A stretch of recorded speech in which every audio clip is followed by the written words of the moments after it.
Rejoice, comrades, I am live. I am back. Maybe not up to full health yet, but I am doing well. Right, my lovely wireless mouse is flashing red at me. I need to put it on charge. Okay, you, go on charge. We will get down to stuff when people arrive. So, you can go down there.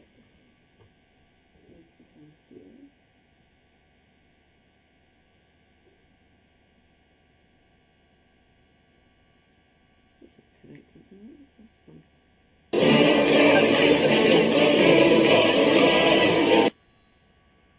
What the hell?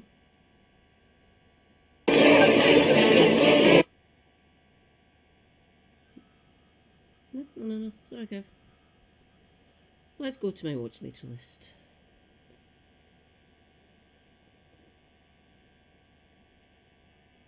Here we go.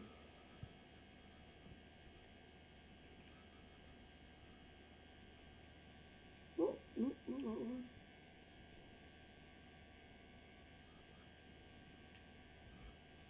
This one? This one? This one? Perhaps this one. No?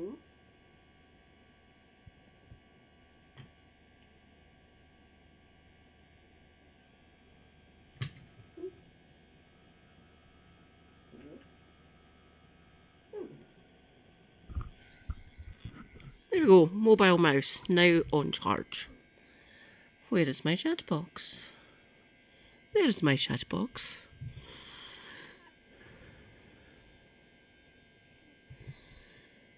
Okay.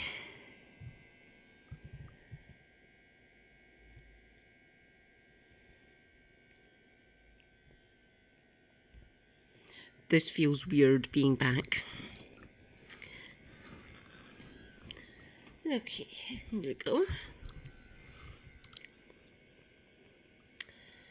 Right.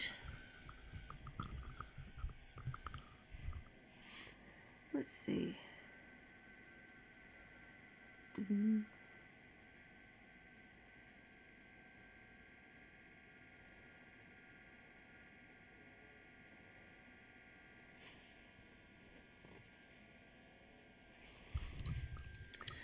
Let's go and see what Shanna's up to see if she can help. Because we love Shanna and we desperately need her.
My God, how far back do I have to go? Where am I? Where am I? There's my hair. Where am I?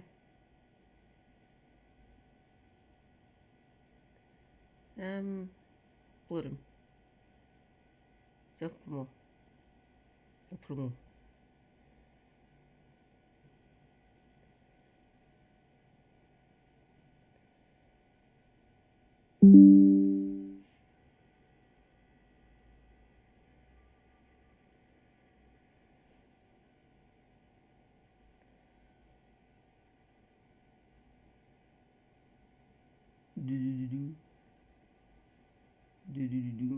Holy fuck.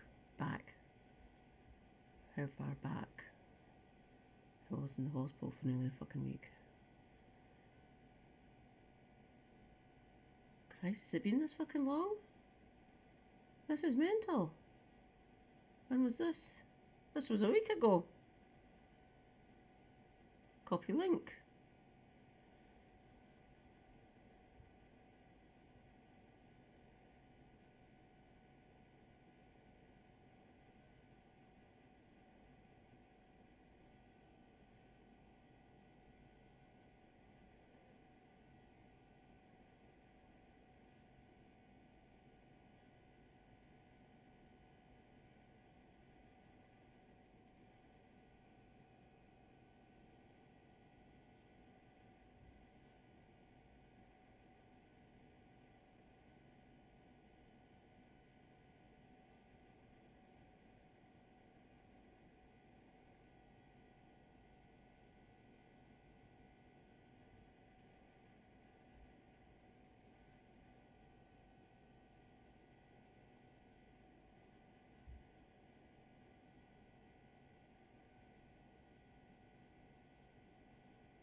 You go up there.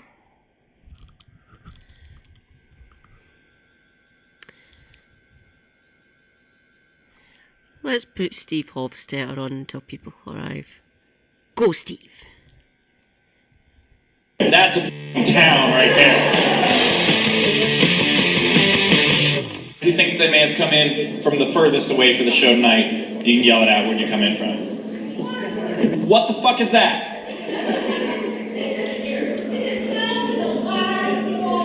A town with a lot of water. Okay. What's the population?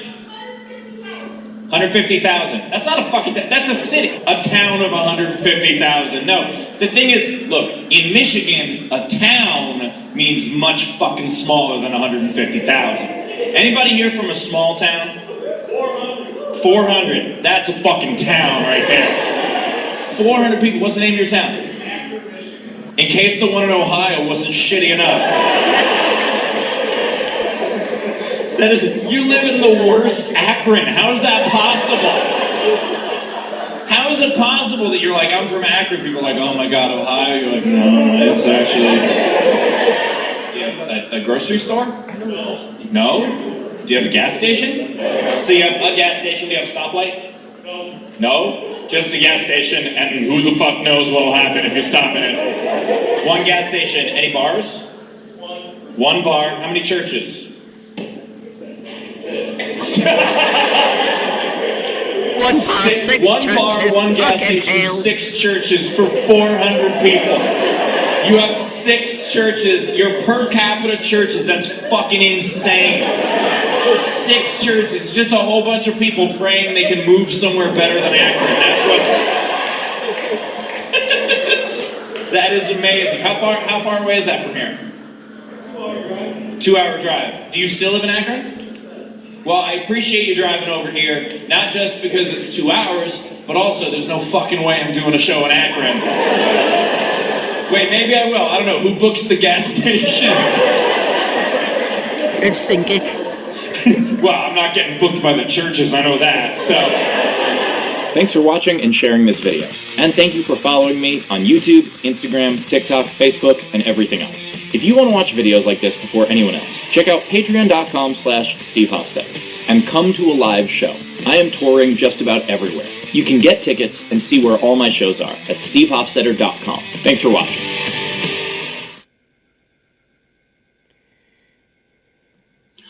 Right, so it is often the case that when politicians have some kind of a brainwave, some sort of wonderful idea that's come to them, or in Keir Starmer's case here, more of a brain... This is Demo. He is cool. He is from Cornwall, for anyone who's not British. And he is a member of the Green Party. He is a councillor. We love Demo.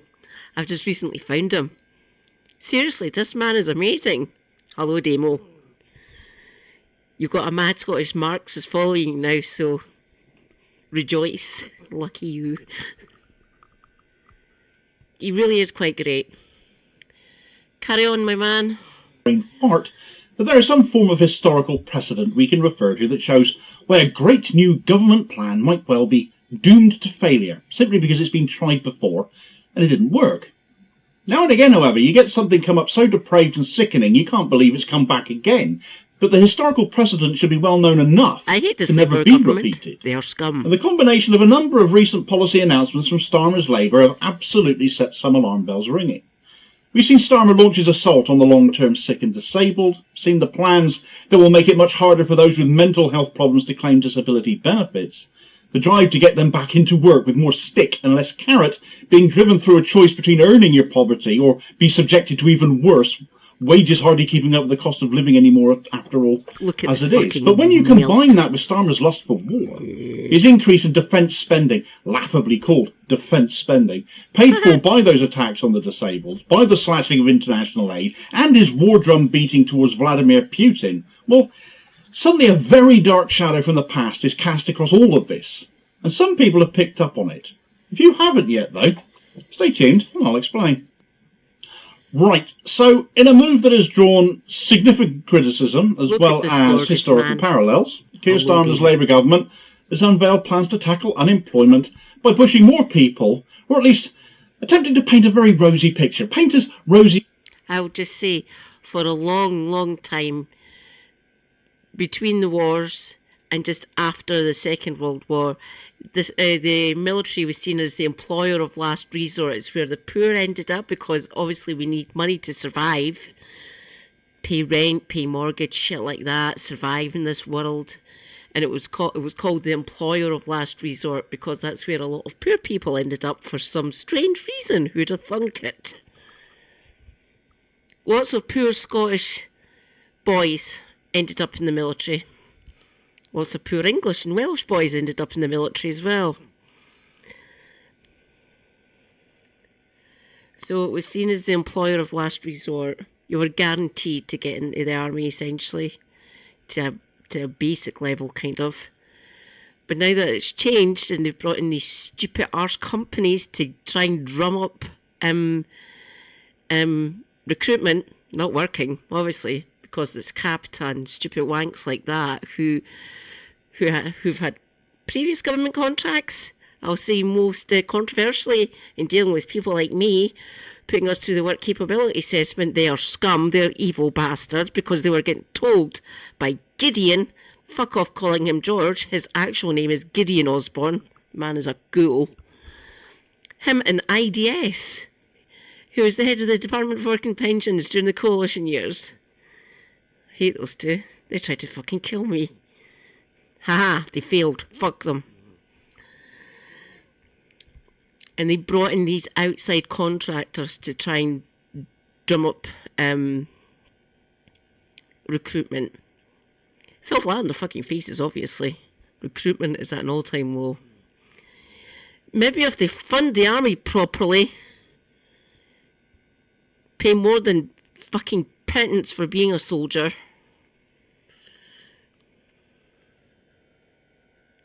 For ease, I will just call him my brother-in-law, my sister's partner. He was in the army. Years younger than me. So he's 45. He's going to be 45 on the 10th of April. He is a good man. I do like him. But he got invalidated out. Rather serious back injury when he was in service. I will not say what happened to him. Not my place to. So... if he gets called back up for whatever fucking reason, we're all fucked at that point.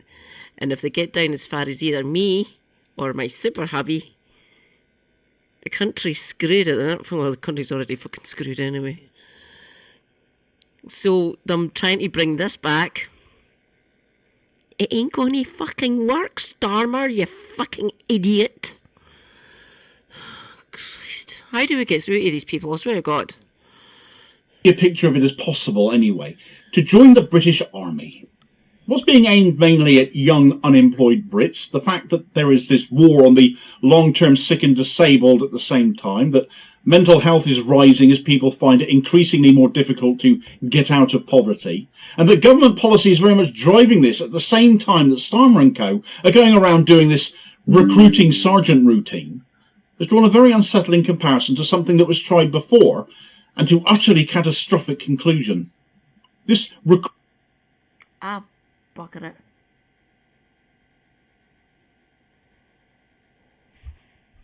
Sorry about that. Give me Demo back, if you please. I don't know where I went, what I done there. Demo.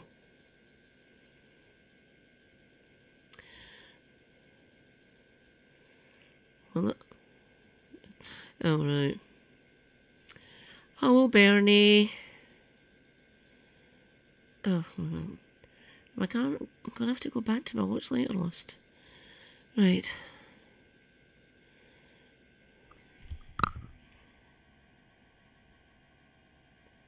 Wait. There we go. Sorry about that, this Demo. Recruitment campaign, framed as Starmer's great solution to both joblessness and military recruitment shortfalls, the British military, for all of Starmer's rhetoric, currently the smallest it's been since the days of Napoleon, bears an unsettling resemblance to something called Project 100,000, which, if you haven't heard of it, was an absolute disaster. It was a disastrous Vietnam War era initiative by then US Defense Secretary Robert McNamara. It was so disastrous, it ended up earning the nickname McNamara's Folly, because the program lowered military entry standards to draft tens of thousands of underqualified men, leading to disproportionately high casualties and long-term trauma amongst those who never ever should have been sent to war in the first place. Here's an explanatory excerpt from the Medic in the Green Time blog. See if you can spot the parallels to what happened then and what Starmer's talking about doing now. At various times in its history, the US military has recruited people who measured below specific mental and medical standards. During the Vietnam War, McNamara's morons, as they were called, were barely literate, or could not read or write, or did not speak English. They were underweight, or obese, were too short, or semi-blind, or missing fingers. In basic training, they often could not tie their shoes, button their uniforms, march in drills. Many failed at physical exercise, at tossing hand grenades, could not quickly assemble weapons, or smartly shoot at moving targets. These clearly unqualified men were deliberately sought by Defence Secretary Robert McNamara, who in 1966 required more troops but did not wish to alarm the middle class. Under Project 100,000, pitched as a way path out of poverty, service entry standards were drastically lowered. In addition to men of low intellect, tens of thousands of other inferior men were inducted, including criminals, misfits, and even men physically disabled. This plan was called Project 100,000, for that is how many McNamara sought, but actually 354,000 men were sent to Vietnam who never ever should have been sent there. Facing recruitment shortages and public resistance to the Vietnam War, Defence Secretary Robert McNamara lowered enlistment standards to admit 100,000 additional soldiers per year, many of whom were functionally illiterate, had low IQs, or suffered from physical and mental health conditions that would have previously disqualified them. The program was marketed as a Great Society initiative, supposedly offering disadvantaged men education and career opportunities. In reality, it was a cynical ploy to just meet draft quotas, and the results were catastrophic. Project 100,000 recruits died at 3 times the rate of other soldiers, and likely contributed to the deaths of many other soldiers, as they proved to be more of a liability than anything else. Many of the men sent there were completely unprepared for combat, leading to severe cases of PTSD and mental breakdowns at a much higher rate as well. It was also a complete and utter exploitation of the most disadvantaged, deliberately sought out by McNamara. It also sought out those on low incomes and amongst minority communities, leading to military service becoming a poverty draft. By the war's end, Project 100,000 was widely condemned as having been an ethical and moral failure, and yet, as I'm sure you've twigged to by now, Starmer's Labour seem intent on repeating these same mistakes with what they are actively doing now. The 1987 Stanley Kubrick classic Full Metal Jacket, an absolute classic. For those who have seen it, great film, and I'm not a great fan of war films particularly, but you might well recall Vincent D'Onofrio's slow-thinking, slow-witted Private Pyle from that film, and how he was treated. That was a perfect rendition of a Project Man. Aware of poverty, thrown off your benefits, especially sickness or disability. Hello. The man, the myth, the legend, Scribby. Thank you for the 4 months, comrade. Hello, hello. Great to see you. Thanks for the 4 months. Hi, hi. Welcome in. This is Damo. I wonder if you know him. He is amazing. I've recently found him. He turned up on my shorts feed. I am glad he has turned up on my shorts feed. He is amazing. I have to put Care Now onto my bucket list. Benefits as they are made harder to claim. The parallels are there between McNamara's folly and Starmer's cruelty and his push towards army recruitment, as well as these massive cuts to the most vulnerable. And it certainly isn't just me saying so. Starmer appears to be reviving this failed model, not only to address unemployment, but also to bolster British military numbers, potentially leading to direct involvement in Ukraine. Starmer's preparedness to do as much, desperate for a Falklands moment as he appears to be to save his plummeting polling, and having proven how cruel he can be via the cuts he's inflicting, who would right now put it past him to send people to Ukraine who have no other options open to them, with Starmer shutting the doors to other avenues to them as fast as he seemingly can? This is a supposed human rights lawyer, formally anyway, and yet this... Well done, Scribby. He's brilliant, isn't he? I'm absolutely fucking loving him. Well done, Damo.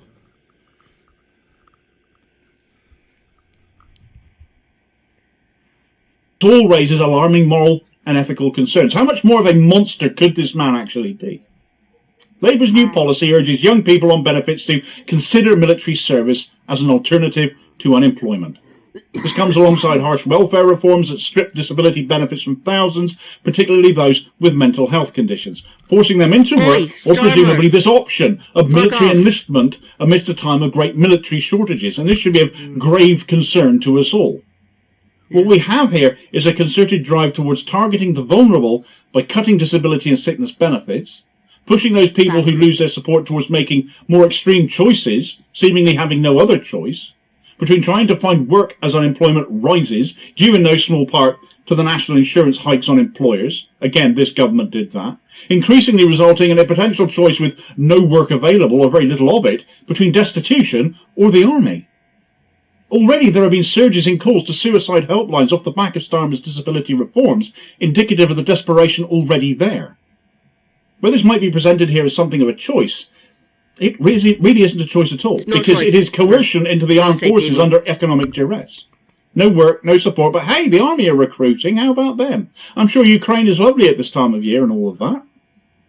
Ukraine is relevant to this picture as well, because Zelensky has literal conscription squads right now going around press-ganging men into fighting Russia. People are literally in hiding there now. And knowing how desperate Starmer would love to put boots on the ground in Ukraine, extending the war as that would do instead of suing for peace, is this economic coercion not just another way of forcing conscription as well?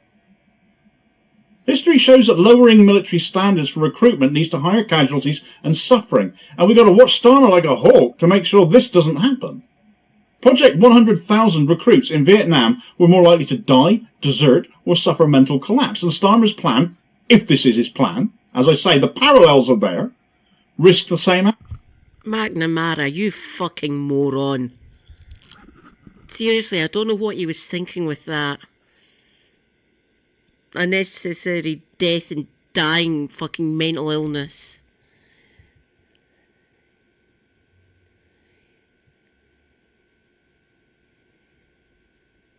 Ah! Wow, I'm stunned. Seriously, they say one thing and say one thing one day and say the opposite the following. I went through this with them on 4 different occasions. I couldn't keep up with the fucking bastards. Make up your pissing minds, would you please? Toying with me like I'm some sort of toy. Just some sort of plaything to use, really. Actively making my health worse going through those reassessments. I fucking despised them. Let's see. I'm going to have to beef up my resources for everyone on my Discord. So you all have a resource to go to so you know what to do. I would say write to your MP, but I think you've got a useless Labour one like I do as well. Still haven't seen hiding her hair in my one. Don't know what the fuck she's doing.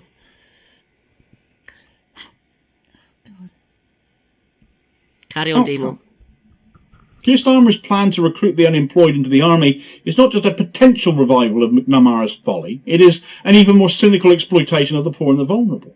By slashing disability benefits and pushing desperate people into military service, Labour is effectively reinstituting a poverty draft here too, all whilst potentially escalating Britain's involvement in Ukraine, and all for his own ends ultimately, unpopular as he is. Lowering standards for war recruitment leads to death, trauma, and societal betrayal. If Starmer proceeds with a plan along these lines, he will not be solving unemployment. He will be sending Britain's most vulnerable to die in a foreign war that we have no business being involved in.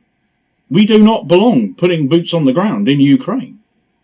The public must resist this dangerous policy, demand real employment solutions, and reject the militarisation of poverty, as seems to be the case here.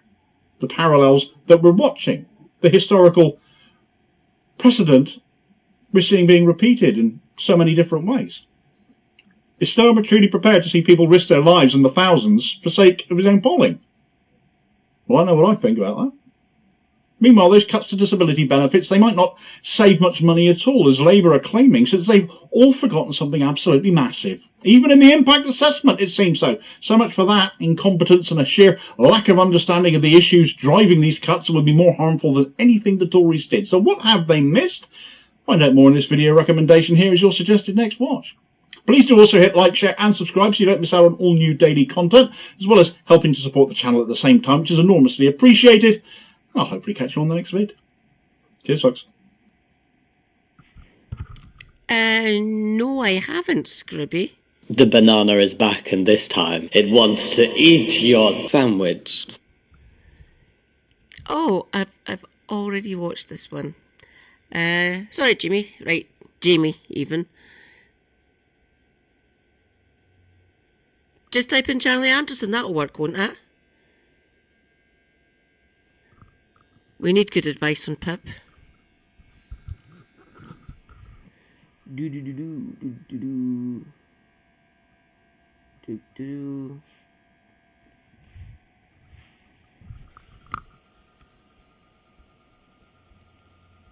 Oops.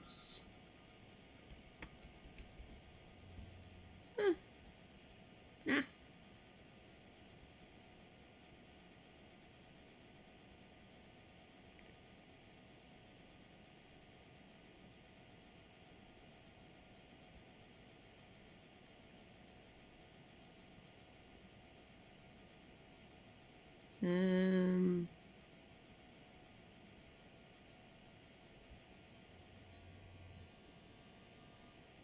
It is not acceptable to target a vulnerable community. We must speak up We must be heard. My name is Charlie, and I'm a chronically ill, independent PIP consultant. I started my YouTube channel to provide awareness that I wish was available when I first became chronically ill. I was 29 then. I'm now 47. I am entitled to and do receive PIP funding. It changed my life. I cannot express how much this funding can change our lives. The government's recent decision to introduce a new rule is threatening this lifeline for people that have managed to get through the invasive, degrading process and finally win. We depend on this support. They are now saying that you need to have a minimum of 4 points in one section, one activity of daily living. Just click that video if you're not sure. These changes, they're planning on making them from 2026 for new claims and for reviews. This change will deny many people the daily living component. People that are genuinely in need will lose the funding. Now, if you've been through the PIP process, or someone you love and care for has, we know that the reports we get and the points we get rarely match our lives.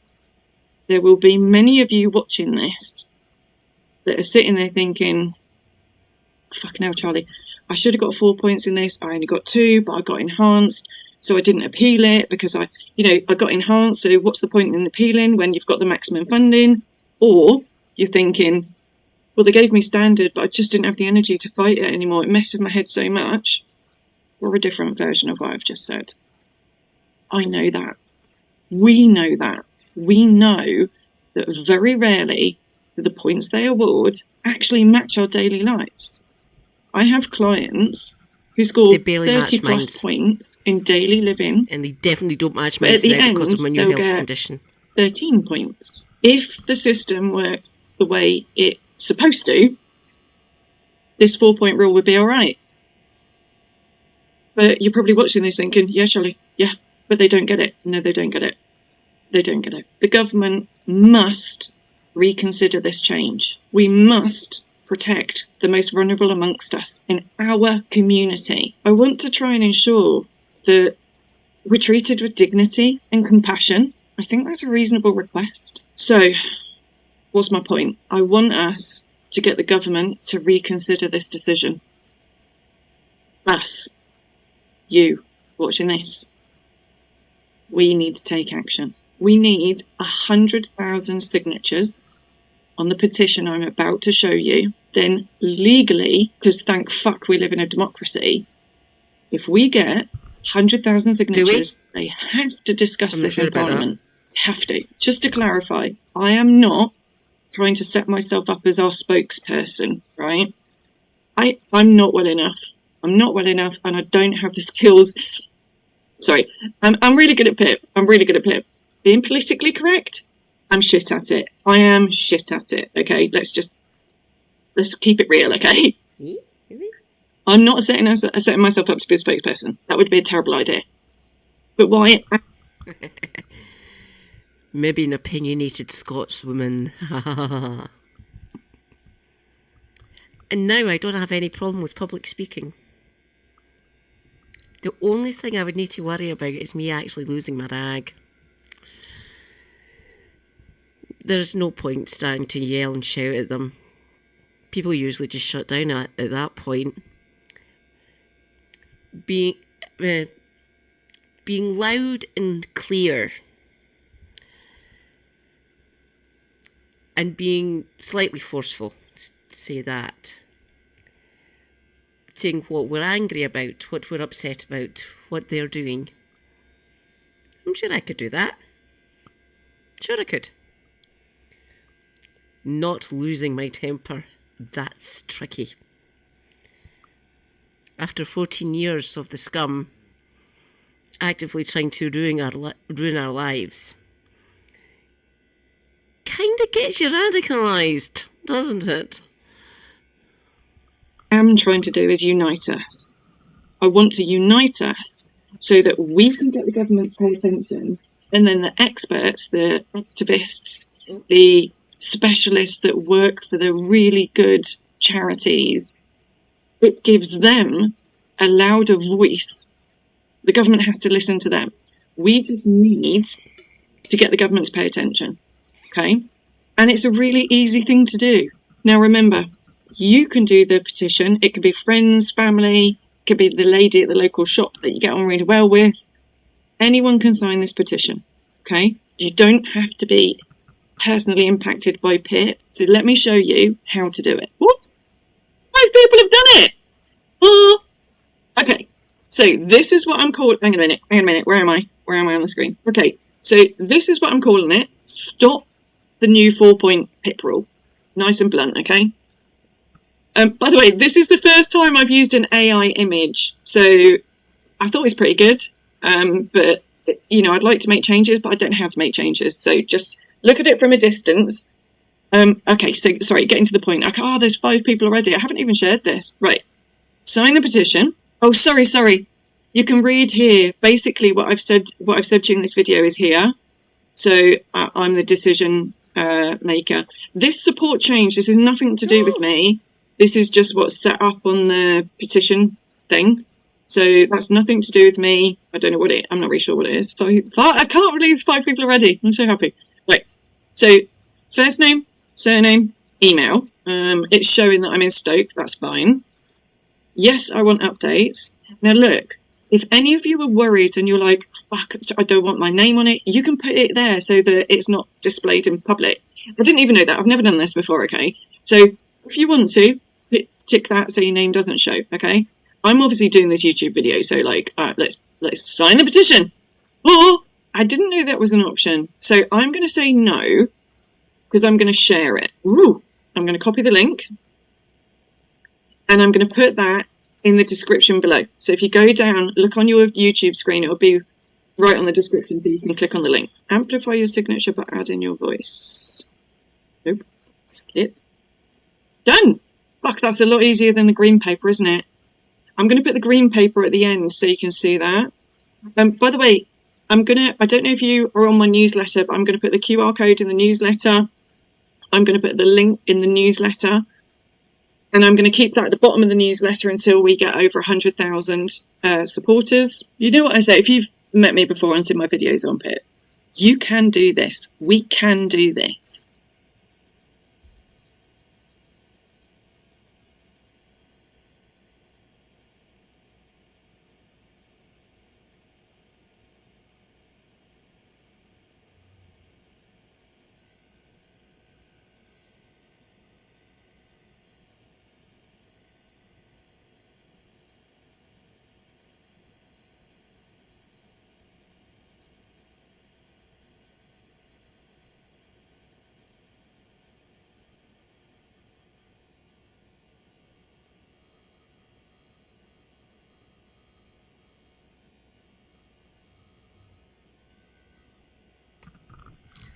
There we go, 5,860 signatures.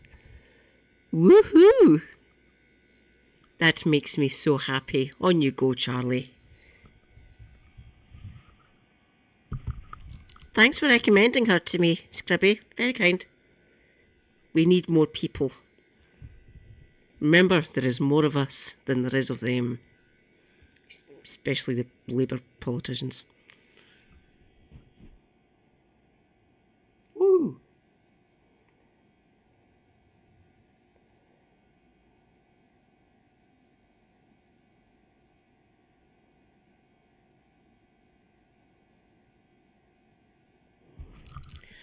Nice one. Oh, back at it. Oops. Let's see. Oops. Wait. Let's see.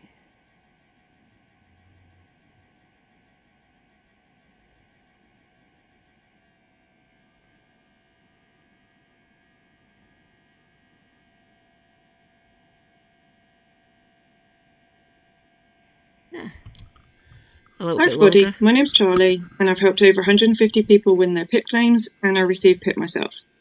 Today, I'm going to take you through the facts of the government changes, not any gossip, the facts that I have got from the green paper that was issued. This is the green paper that the government's released, and it's 99 pages. I've been through all of it, and I'm just going to talk to you about PIP, okay? Just what impacts us, are chronically ill, are either receiving PIP or are going through the process of claiming for PIP.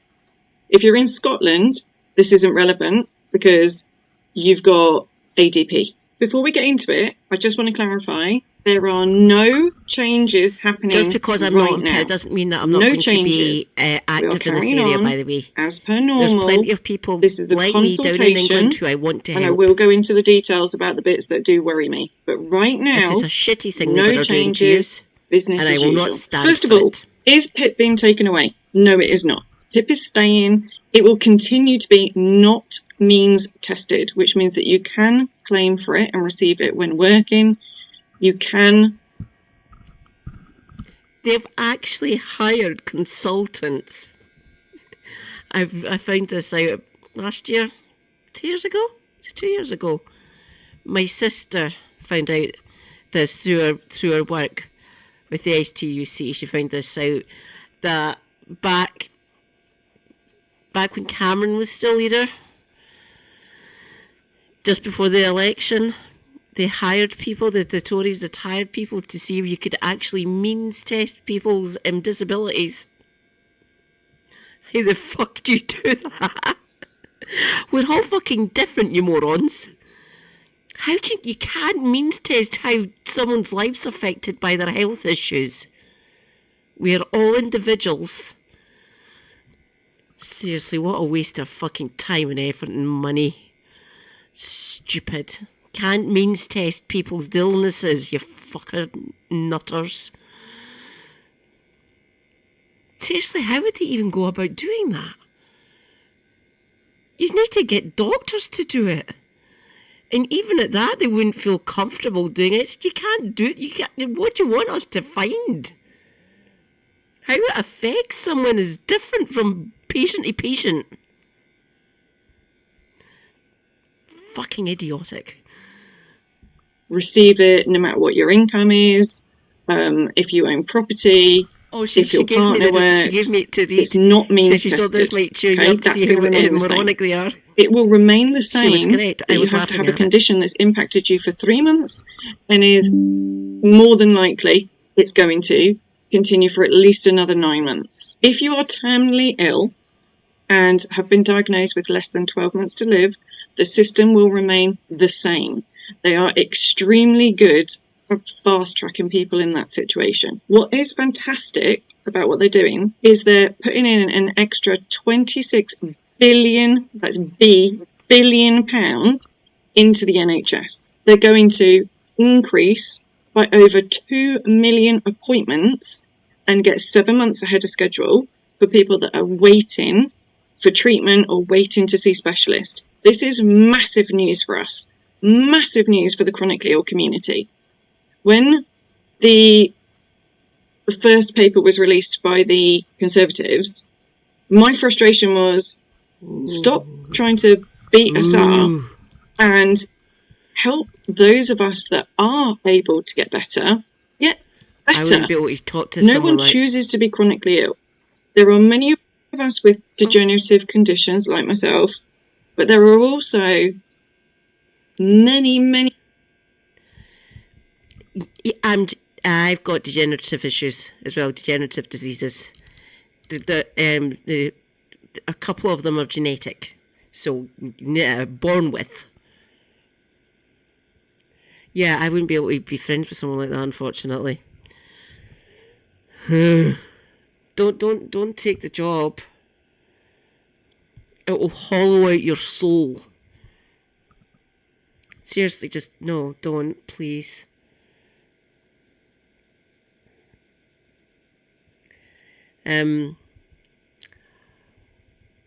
One of my younger sister's friends got offered to be one of the ones with. She's a nurse. I won't say what area, what part of nursing she works in, but she got approached, like all of the ones from the same graduating year, they even approached my sister, and she told them where to fucking go, literally. She said, "You mad? My sister's disabled, fuck off. I am not joining you, I'm not doing that job. Leave me alone." Good for her. Thank you, my darling. Standing up for me. Love it. I wouldn't be able to be friends with that person, unfortunately. Just no. It would eat out his soul. Don't do it. Eesh.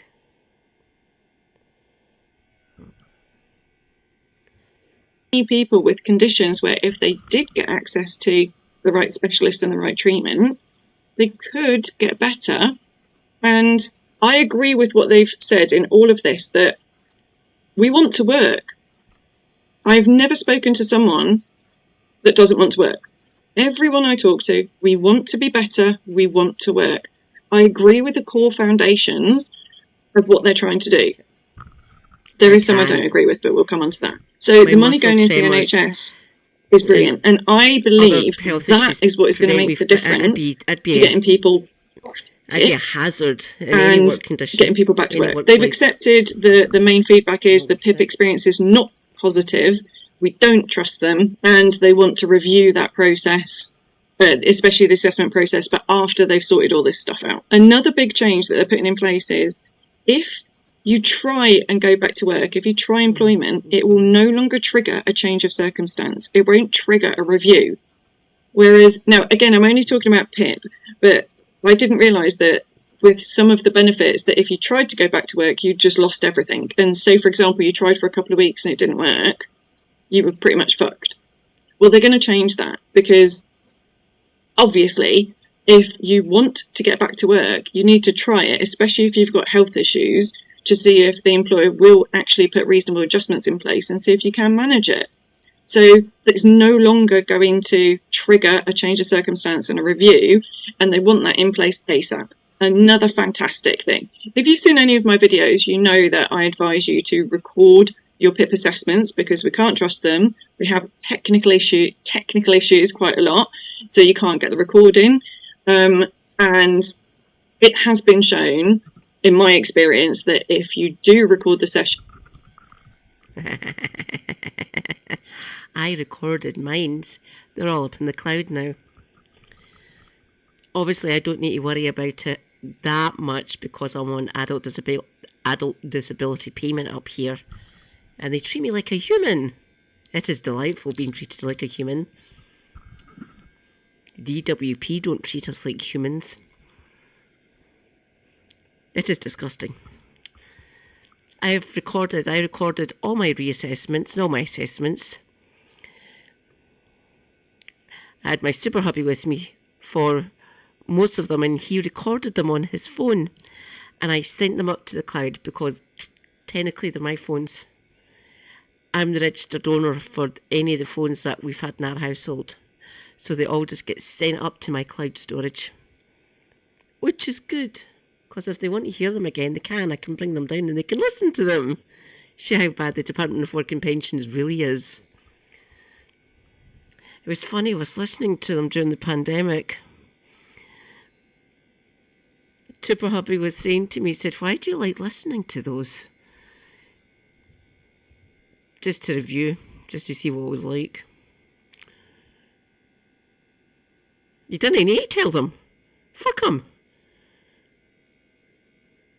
I'm sure they're recording you as well. I don't care what the fuck they say. I'm sure they were recording most of them. You didn't need to tell them you're recording it. It is your right to record anything that you're involved in. I'm glad I kept them. You didn't need to hear them. They're dull as fuck. And you hear me kind of weeping through two of them. It's not nice. My eyes were sore. They're all red. Not good. Getting treated like scum is horrible. Oh, obviously. You are treated more fairly. They want to implement it so it's standard practice that every assessment is recorded. This will be fantastic. I fully support this, which for those of you that have experienced the report saying things that you didn't say that weren't true, it's not at all accurate, that should stop that. So that's, again, another really big positive. The number of face-to-face assessments for PIP and work capability used to be like 77%. Now, since COVID, it's down to 7% is face-to-face. They want to increase that more. I don't like that. There is going to be like reasonable adjustments. So if there's a reason why you can't go in face-to-face, they're saying that they're going to support that. This bit makes me nervous because it's such a setup. But I have issues with that. In my opinion, it depends on how reasonable they're going to be with their reasonable adjustments, or if they're just saying that to be politically correct and actually they're going to be dicks about it. But we're not going to know until it starts happening. They are saying that people with severe conditions that are degenerative, that they're going to reduce the amount of reviews that they do, which means that it's going to save the taxpayer money. It's going to save us a lot of extra stress and anxiety. It means less review forms, less assessments. And don't forget, people that book me. I done that as well, Scribby. When I got the reassessment letters back after the phone calls, and we were going through it, me and Super Hubby, we were listening to what we were saying, what was going on, and we were reading it at the same time and checking everything, making sure. And 4 things, they made four fucking things up that they said I had said, and I said that, and we went through it. Like, no, you didn't. Okay, so we know that they're lying now. Seriously, they were putting in shit that I had said. Oh, it was fun. I had recorded it and I sent the recorded file to the assessors, to the tribunal assessors. When I went to my second tribunal, my last tribunal, essentially my second one. Yeah. I had an insider on that panel. My GP's colleague was the doctor sitting on the panel, and before it actually started, when I came into the meeting room, essentially where it was getting held, she came up to me and said, "Hi Katie, I'm a friend of Dr. Campbell, so don't you worry, I've got all your files. Do you see them sitting over there? That's them, I got all of them there. Don't you worry, we're going to look after you." That was just the biggest smile on my face, and I said, "Did you get my recordings?" He said, "Yes, thank you for those. They were fun." I didn't actually believe that they lied, but yes, they've done it. We've got countless proof of it through lots of different claimants. So that was fun. She was delightful. I liked her. She's a GP in the south side. She's the other side of the river. She's still a GP. She's in her mid-50s now. She's been doing this a while. And she's one of the main ones that gets put onto these tribunals for people going through the reassessments and taking it all the way to the tribunal and it getting overturned, essentially. So she is doing the good work. Good for her. So I'm glad of that one. That was quite fun when she came up and talked to me before the start of the actual tribunal. Some snivelling little toad from the Department of Work and Pensions was sitting at the other end of the table. There was 4 of them. So there was snivelling little toad. Someone from a benefits advocacy group for Scotland. I can't remember who the third person was. Damn. I can't remember where the third person was from, and this GP. So that was cool. The snivelling little toad. He had to be there to balance out the panel. He was basically overruled by the other 3. Oh, snivelling little toad was cishead white man. No surprise, really. Nothing against cis-het white men. Some of yous are fucking awesome.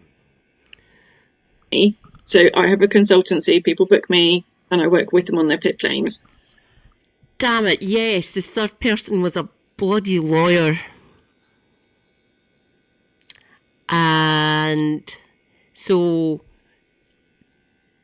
snivelling little toad from Department of Work and Pensions, telling from a benefits advocacy group,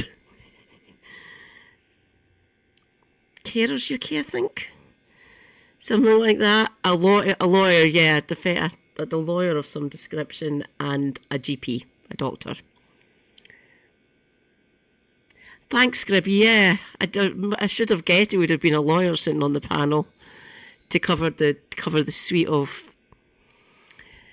middle to upper middle class professionals, really. So obviously, lawyer, doctor, both need degrees to do them. Benefits advocacy group person, social work degree maybe. And I don't know if snivelling little toad had a degree or not. Possibly, depends what part of what part of the work and pensions area he was from.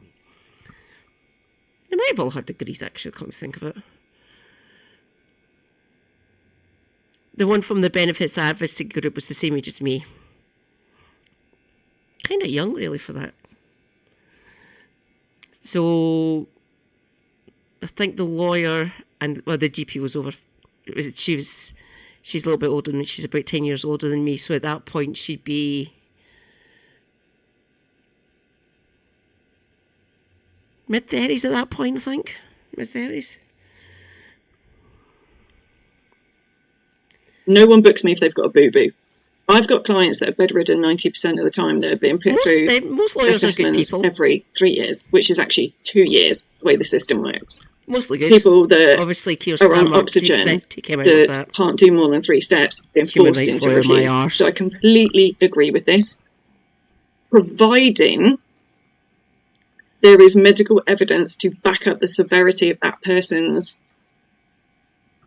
condition or conditions, then I agree with it. I do agree, this isn't a popular opinion, but I do agree with them having to do regular reviews for many people, because there are many conditions that with the right treatment you could improve. So they can't just stop the assessments. It just wouldn't be reasonable. But I do agree with the approach that they are taking on the more severe conditions. They're talking about doing a light touch, which again means less of the formal assessments and all the forms that you've got to fill in. Believe it when I see it. For people that are going to be disabled for life. Like I keep so on I would saying, say, in my head, that means people that are diagnosed with autism that are not verbal, potentially some conditions like cerebral palsy, where if it's affecting severely one side of your body, unfortunately there aren't a cure for these conditions. People with really severe arthritis or degenerative disc disease. There's many that once you hit a certain category on it, unfortunately, we're going to be disabled for life. It sucks.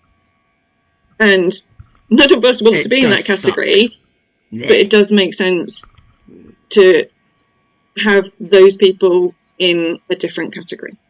It makes sense. Well they said, want to work Scrippy. on Yes. evidence. Now, if you've seen, I've got a good evidence video. I'll put a link above. The way that they request evidence is shit, right? What they request is shit. It doesn't help your claim. It's a waste of... They basically bombard your GP and your other doctors. They done that to my GP. She was getting fucking fed up. You don't need all this fucking imaging. It comes out of the practice budget and we can't fucking afford it. Well, she didn't swear. She was polite. I'm swearing for her. She's retired now. I hope you're enjoying your retirement, Dr. Campbell. You deserve it. Having to deal with the Department of Work and Pensions the same as I did. She must have been going out of her fucking mind. And I wasn't her only patient who was going through this fucking nonsense at the time. God damn it. I hate the Department for Work and Pensions. I really do. So they would basically, under the coalition government from 2010 to 2015, they bombarded my GP practice, my GP, every 2 months, saying, send her for new imaging, give this, we want this and this and this. And said, right, fine. They said they requested this information for the first reassessment. Said, fine, send them it, send them all the imaging, whatever the fuck they want, just get them off our backs. And they'd done that. Then 3 months later, after this, they wanted more imaging. They thought I was getting imaging every month. Doesn't work like that. I know it's degenerative, but it's not that fucking fast. Fucking hell. So at one point, after 4.5 years of them basically annoying the hell out of her, I think she snapped and sent the Department of Work and Pensions a letter and an invoice for annoying her so much, annoying the practice. They disregarded the invoice. They didn't take any heed of it. But she showed me the invoice she sent to them. I was in stitches. I asked her this. I said, "Did you think you'll get a response from them for this?" She said, "I'm doubtful, but I'm doing it anyway because they've pissed me off." Good for her. They should have paid them. They were annoying the hell out of my GP. Stop fucking doing that. Bloody hell.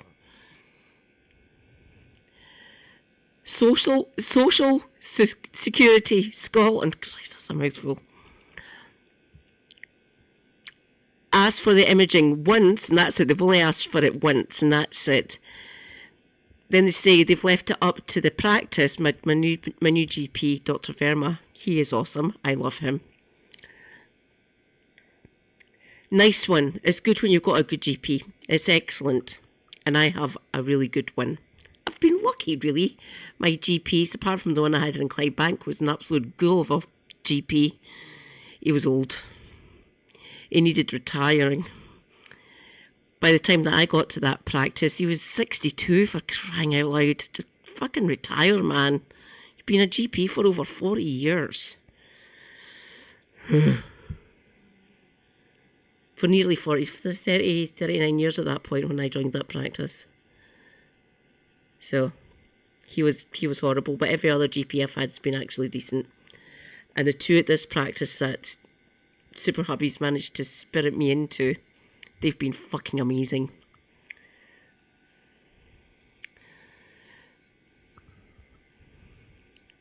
Of time. It takes up so much time for the companies that do the assessments for the DWP. It takes up a massive amount of time at tribunals because people submit crap evidence which is advised by the fucking DWP and Citizens Advice Bureau, and it's a waste of time. So they want to review the evidence process and make it better so it's clearer for you, us, what is good and what needs to be submitted, which I fully support. And by the way, I really appreciate any of you that link with me. I appreciate you not sending me loads of crap, that you understand 99% of your evidence I'm going to say is rubbish. I really appreciate you not wasting my time. And we need them to get their shit together and stop wasting everyone's time. So yes, that is brilliant. They want to improve on the safeguarding of vulnerable people, which I completely agree with. And I think they're very good at it. I've experienced it with a client where he spoke to them and was very blunt about his mental health. And within 2 hours, a member of the mental health team was knocking on his door, checking if he was still with us. Okay. I do think they are getting better at it. I think they need to continue to improve it, and that's what they've committed to. So yes, another positive. With the funding that they're putting into the NHS and other services, they want to prioritise mental health services. Now, I don't agree with everything the government says here, okay? So the government just keeps going on about that more and more people are claiming for PIP due to mental health. Yes. And our country, compared to every other country around the world, we've got more people signed on and not working because they're sick than any other country in the world. Now, some of that is we have better systems in place than a lot of other countries. You know, I say regularly, I'm so grateful that I'm British. I've spent a lot of time working in Africa as a humanitarian worker. I know I'm privileged. I know I'm lucky to be in a country where the government will support me. I think the reason the number of mental health claims has increased is because we talk about it more. There is a lot more understanding. There is still stigma. There is still a lot more work that needs to be done. Correct. Yeah, there's still a lot of People are stigma. being more open about how they feel. As well they should, which has then resulted in more claims. And obviously COVID. Hi, I'm Katie. I am disabled. I'm fed up. Not depressed in the actual clinical sense. I'm depressed about the whole situation, really. It does get you down. Having degenerative diseases kind of sucks. I do have a positive attitude. It's a good thing to remain positive. Do your best. Look after yourself. Obviously, self-care deeply important, especially for disabled people. Having a good support structure around you is amazing. My family are awesome. Super Hubby is Super Hubby for a fucking reason. Like, I get my benefit in 2 hours. It should be in my bank, hopefully. He's going out. Shopping list. Haha. He has his shopping list. He says my handwriting's getting better. He used to call it a chicken scroll. My family say I can write properly. Don't blame them. I got brutalised as a child by my primary one teacher because I wrote with my left hand, and apparently you're not allowed to do that. So from that point onwards, I wrote with my right, and my writing's been crap ever since. Thank God for computers. It broke a lot of people, made things a lot worse, and many people haven't recovered from that. So the fact that they're going to invest more in mental health services as well as the NHS is fantastic, because I do think and meet many people that if they could get access to the right level of specialist, a GP, a specialist, a psychiatrist, or a clinical psychologist, if they could get access to those people and get the right level of treatment, and I'm in medication as well as other therapies, they would be able to turn their lives around. So I completely agree. This is fantastic. This one I love, right? The main conditions that they're experiencing claims for is mental health, which we've talked about, musculoskeletal, which is like the arthritis, back pain, cardiometabolic, which is like heart attacks, obesity, stroke, type 2 diabetes. What they want to do is work on prevention. Stop people from getting that sick so that we end up in a position where we need to claim for this funding. I completely agree. I think this is going to be really difficult. Good luck trying to cure me. It won't fucking work. With my issues, it's all about management. It's not about curing. It's about managing them. And now with me being another level of sick, and because I was on HRT for many, many years because of another genetic issue, I will not go into because it doesn't matter. I have now managed to develop nasty amount of clots, which are currently sitting on my lungs. That is delightful. So now I'm on blood thinners. I'm on apixaban 2 a day until they get dealt with for 6 months to a year. They believe I'll get monitored every 2 months. I go down to a clinic and they check. They give me a scan, shit like that. Do an ECG, heart trace, and check to see how they're doing. See if the apixaban's working. Maybe bring me back in. Give me fragment injections, not heparin. One, because when you're doing prevention, it's hard to prove that you've saved money because you've prevented it. So for all the political shit, the opposition will just go, well, you haven't really saved the money. I know there are ways that you can show the decline in claims, etc., etc. But prevention is one that is very difficult to back up with numbers. Yes, I completely...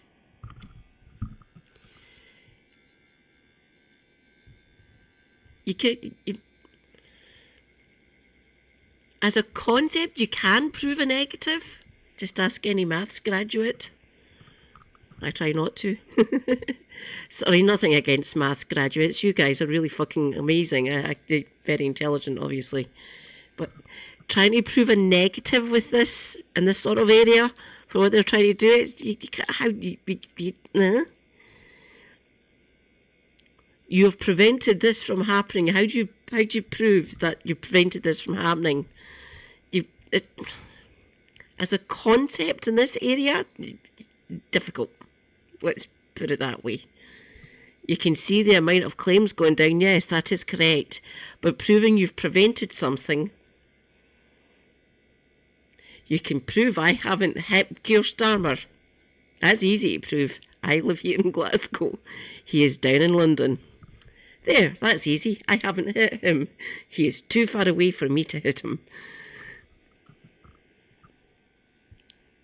That's easy enough to prove, but trying to prove something like that to keep the opposite... Fuck the opposite. Seriously, fuck the Tories. Hopefully they're going to fucking implode soon. I completely agree with this, and I've been part of studies where they've said, do you think you should have been given treatment earlier? And my answer was, yes. If they'd have treated me earlier, it took me over 10 years before I got put on a treatment that worked. But by then, I was so 22 years for me. Declined and that was delightful. And riddled with disease. All through my teenage and early 20s. They were scratching their heads thinking, how the hell do we help this girl? Going to school was interesting, let's put it that way. I got diagnosed when I was 11, by the way. So I've been living with this for 35 years now. I probably had arthritis when I was a little girl. I just didn't get diagnosed until I started secondary school. And all through my teens, up until about my mid-20s, they were trying a variety of shit, some of which have ruined my lower gut, my lower GI tract. Delightful.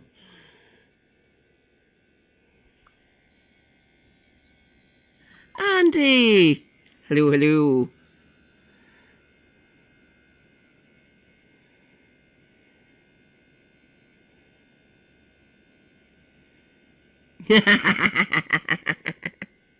I'm just trying to use it as an example. Trying to prove that you've prevented something for the opposition to see is going to be... I think it'd be a failing concept. I think it'd be difficult for them to do that.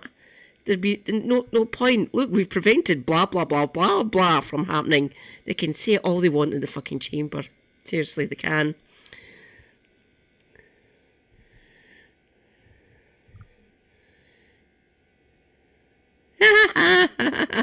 Nice one, Scribby.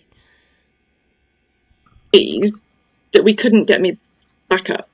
You know, I'm not going to be able to get back up. But if I'd have got access to the treatment when I was in year 1, year 2 of the condition, my life could be very different. Very different. Yeah, it's a bit hard to say. So I'm very, very passionate about that. Move on. This one I love. Right. I have clients that are 16 years old. Hip scars us. Talk about this in my video. Hip scars us. It is horrendous. The conversations I have to have with people and the conversations you have going through the PIP process are extremely invasive. I'm talking to people about being able to clean yourself after a bowel movement. Seriously, they suck. I'm talking to people about how often they're getting suicidal thoughts. It is hard enough for an experienced adult to have these conversations, let alone a 16-year-old. So what they're proposing is changing the rules so that if a child is receiving DLA, to bump up the age range so that they don't go to PIP until they're 18, or they're actually asking for feedback on this. And in my opinion, it needs to be 21 or 25. This process is horrendous. If we could move it to 21 or 25, hopefully by the time they get to that age, the government will have improved this and it won't break as many people, because this process breaks people. There's no question. It breaks people. Another big change they're making is there's something to do with universal credit where they have to do an assessment. I think it's work capability. So I'm not experienced in this, but they're going to do it where the PIP assessment counts for both. Okay, so instead of having to do 2 assessments, it will just be the PIP assessment. I think that's absolutely right, because when you have the UC assessment, if you've got PIP, it's so much easier because they know that PIP is so horrendous, and that if you've been awarded PIP, it's for a very good reason. So that's brilliant. That's going to save a load of money, a load of stress. Brilliant. So you're probably thinking, okay, Charlie, this all sounds great, but in the media, it sounds like a nightmare. Let's talk about the bit I do not agree with. Do not agree with it, and I will explain why. Any of you that's in my videos, I always talk about the points. The points is what the government assesses us against. My understanding was that this is a consultation. This is not going to be enforced unless it is voted for and agreed, because we live in a democracy. However, in this green paper, they are basically stating that they have decided, unless you receive 4 points in one of the activities in daily living, you will lose your funding for daily living. Let me explain a bit more. Let me show you the points first. So this is the government scoring system. So daily living consists of 10 activities, right? So activity 1, preparing food, preparing a basic meal. In activity 1, preparing food, unless you receive 4 or 8 points, you're not going to get the funding for this. Taking nutrition, which is basically eating, again, unless you get 4+ points, you will not get this funding. You do not have to get 4 or more points in every activity. It is just one activity out of the 10 that you are assessed on. Just one. Okay? Let me show you the rest of the points, and I'm going to explain a bit more about this and why I do not agree with it. So managing therapy. So again, to get to 4 points, that is having someone supporting you, assisting you for more than 3.5 hours a week, but no more than 7 hours a week, or up more than those hours. Yeah. Washing and bathing. This is unless you need assistance to be able to wash your upper body, or you cannot wash at all, you won't get the funding. Managing toilet needs, unless you need assistance to be able to manage the toilet needs and someone is helping you with incontinence, not just cleaning your bedding, like physically helping you, you're not going to get the funding. Dressing and undressing, same again. So if you've got someone helping you with your socks because you can't, your knees are fucked and you can't bend them, or your lungs, you've got COPD and you can't bend over to get to your feet, you've got degenerative disc disease and your discs are bulging, sticking on your spinal nerve, so you can't do your lower body. No funding. No funding. It's upper body only that they're recognising, which I think you can gather from the way I'm explaining this is bullshit. Communication, reading and understanding, engaging with people face to face. So social. This is mixing with strangers. Social support. And then above, the overwhelming psychological distress or the risk of harm to yourself and others, you will be entitled to the funding. Making budget decisions, that's what they're talking about in daily living. That's where the 4 points are impacting. A lot of you are now probably thinking, well, I'm fucked. Hello, Sozzled. I don't think so at this point. Okay, let me explain why I don't agree with it. Now, remember, I have helped over 150 people win. That doesn't include all of you that have used the free guides and templates, okay? When the DWP issue the scoring, what they tend to do is spread the points. Even at tribunal, they tend to spread the points. They don't like to show high points.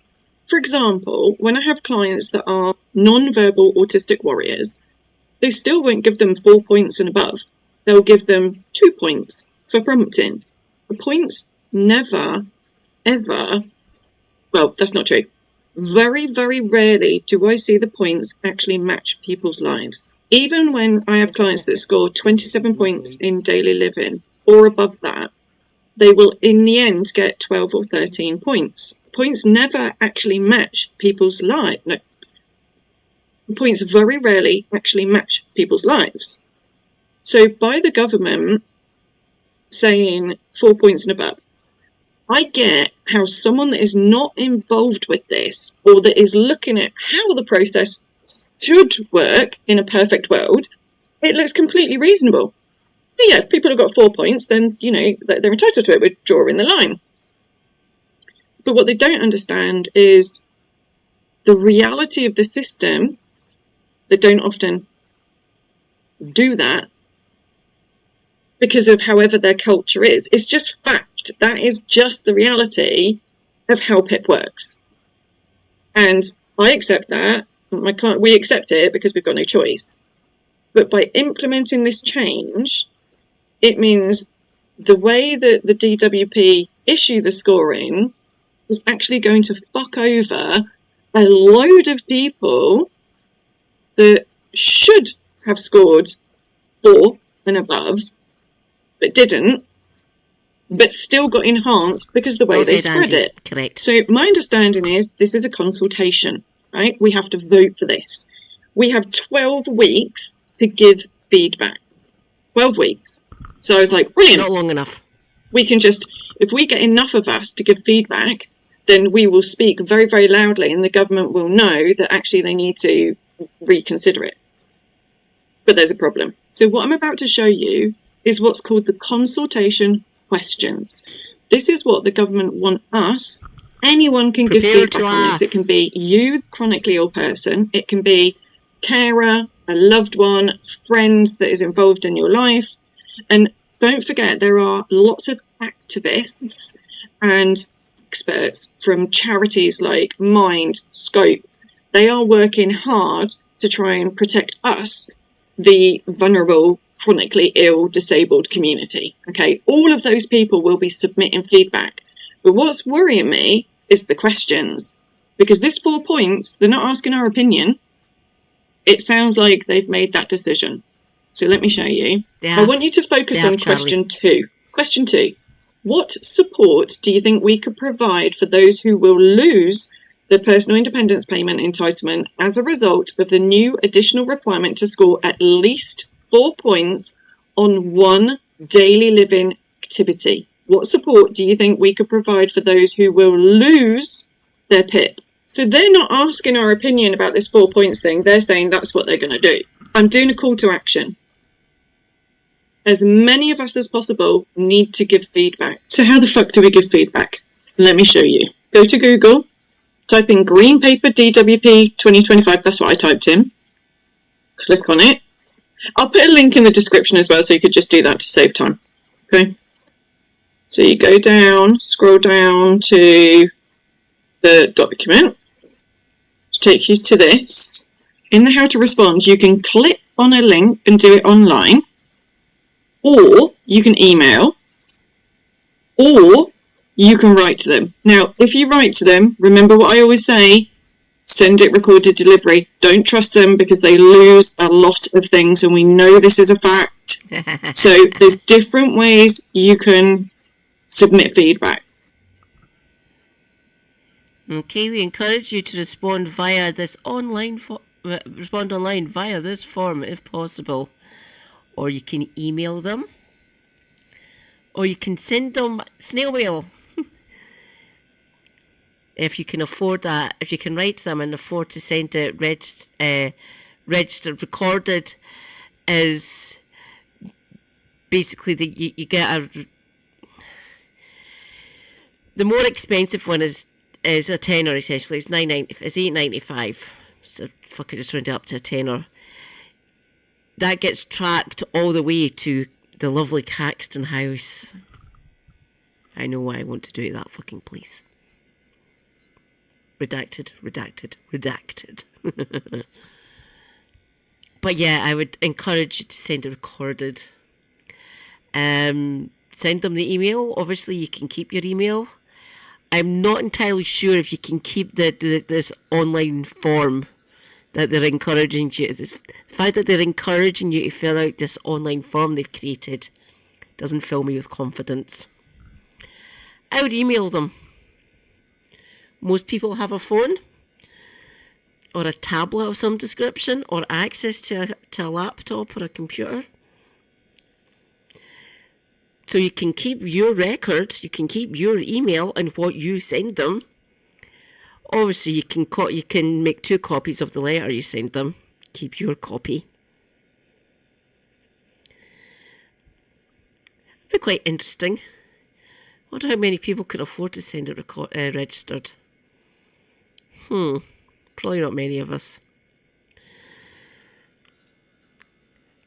I'd be suspicious of that online form. You might not be able to keep a copy of it. Obviously, you can keep the other 2 because they're actions that you are doing. You can keep a record of those. Okay, I'm not going to do mine right now because I want to think about it and I want to clearly lay out my answers.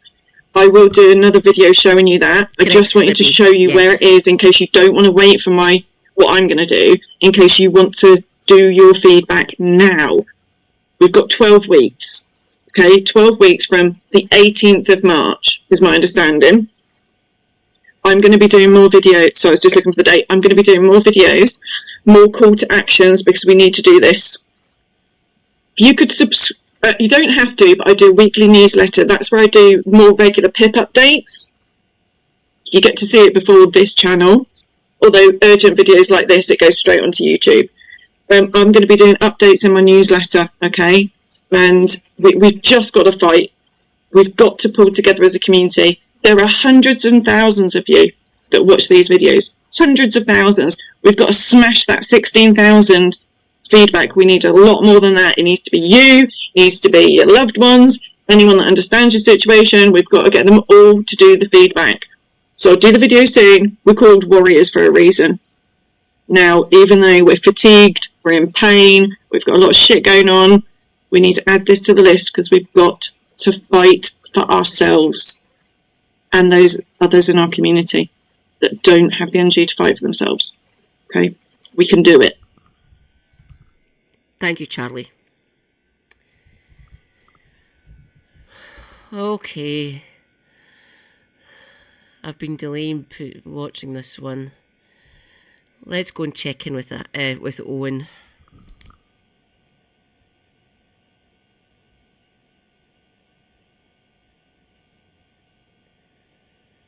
Okay. Prepare yourselves. I haven't seen this one yet either, by the way. This is my first time going into this video. Okay, Owen. Let's see. There is no crime that Israel can commit in full view of the world that it can't get away with. No crime too grotesque, no crime too depraved, no crime too sadistic. Here is a brutal lesson that we have been forced to relearn over and over and over again. Just over a week ago, as Israel launched its latest onslaught against what remains of Rafah in the south of Gaza, 10 members of the Palestine Red Crescent were dispatched to collect those injured already by the Israeli military so that they could receive medical assistance. They were accompanied by 6 civil defence first responders. What happened next? As the United Nations' Jonathan Whittle put it, all 5 ambulances and 1 fire truck was struck along with a UN vehicle that arrived later. Contact was lost with all. He goes on to say, one survivor said Israeli forces had killed both of the crew in his ambulance. For days, OCHA, that is the United Nations Office for the Coordination of Humanitarian Affairs, coordinated to reach the site, but access was only granted 5 days later. On the way there, the OCHA team saw horrors, some of which they videoed, which I've watched, which are too shocking to share here. But while travelling, Whittle reported encountering hundreds of civilians fleeing as the Israeli army shot at them.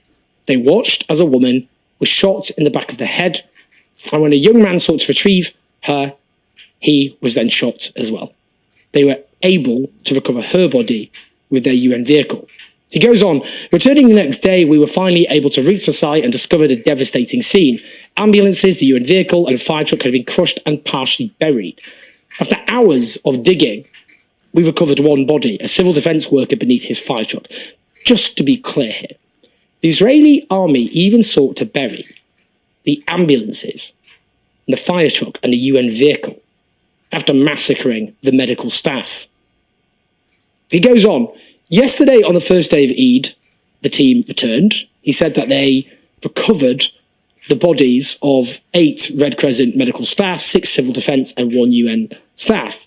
And he says they were killed in their uniforms, driving their clearly marked vehicles, wearing their gloves, on their way to save lives. This should never have happened. Now, the Israeli army, who are as pathologically addicted to lying and gaslighting as they are to extermination, claimed on Saturday that Israeli troops had opened fire towards Hamas vehicles and eliminated several Hamas terrorists. They go on, a few months afterward, additional vehicles advanced suspiciously towards the troops. The troops responded by firing towards the suspicious vehicles, eliminating a number of Hamas and Islamic Jihad terrorists.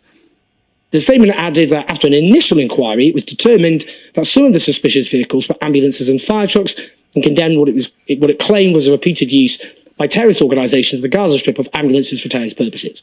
Now, we know that the Israeli army lie and lie and lie again about their atrocities, relying on the fact that Western media outlets treat the Israeli authorities as credible, as respectable sources, and that while the truth about many Israeli atrocities is later established, the world's attention, generally speaking, moves on by then. What we do know is that according to the testimony of one surviving member of the rescue team, these medical staff and civil defence personnel were handcuffed and then executed before being buried in the sand. It is reported that almost all had gunshot wounds to the head and chest, and that they were buried deep. So according to this evidence, medical workers and ambulances with civil defence first responders and a UN member of staff were surrounded by the Israeli army, in many cases handcuffed, executed, and then buried deep in a mass grave. The names of the ambulance crew members and their photographs have been released. I'm going to read out their names. Let's remember them. Mustafa Kavaja, Ezzeddin Shat, Saleh. Thanks for dropping by, Sozold. Always a pleasure to see you. Thank you for saying hi. Yeah, it really is quite sickening, the shit that they gaslight, they lie constantly about what they're doing. That is not a terrorist. We all know who the real terrorists are here, don't we? Not that I can say, of course. Thank you, Sozold. Stay based, my good man. Catch you later. Muammar, Rifat Radwan, Mohammed Balul, Ashraf Abu Labda, Mohammed Al-Hilal, Raid Al-Sharif. Their funeral took place earlier today.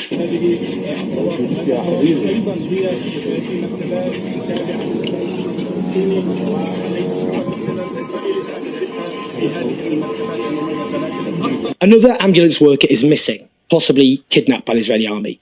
These ambulance workers, known as medical staff, defamed after being slaughtered by the Israeli army as being terrorists.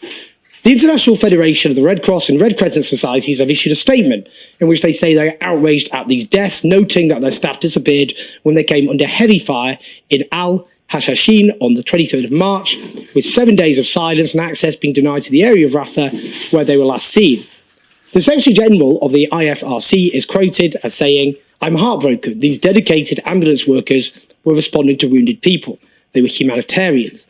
They wore emblems that should have protected them. Their ambulances were clearly marked. They should have returned to their families. They did not. Even in the most complex conflict zones, there are rules. These rules of international humanitarian law could not be clearer. Civilians must be protected. Humanitarians must be protected. Health services must be protected."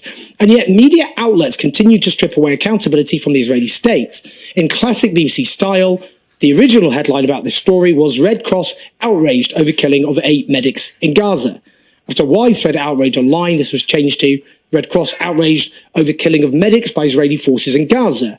I would note that this doesn't even make the BBC News Online's front page. Massacring medical workers and burying them in a mass grave. You would have once imagined that there would be a consensus that this sort of crime was an obscenity. I hardly need to tell you how the Western media would cover Israeli ambulances being attacked by Hamas militants, who then mass execute the medical staff and civil workers and dump their bodies in a mass grave. It would dominate every newspaper front page, every news bulletin, and be offered up as evidence of the utter depravity and evil of Hamas. But the victims here are Palestinians, and their lives are judged to have little or no meaning, and the perpetrator is the Israeli state, and they are our allies. They are judged to be us, the civilized West. The civilized West, which butchers ambulance workers and then tosses their bodies into mass graves. This is not an exception. No, far from it. Who can forget 5-year-old Hind Rajab and her desperate, terrified phone call to the Palestine Red Crescent after an Israeli tank just meters away in broad daylight repeatedly fired on the vehicle she was in, slaughtering 4 of her cousins as well as her aunt and uncle.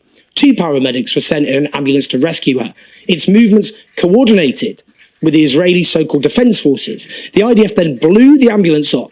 Several days later, the decomposing bodies of Hind and her family were found, but very little remained of the incinerated paramedics. According to the United Nations, at least 1,060 healthcare workers have been butchered by the Israeli state in the 18 months of genocide in Gaza.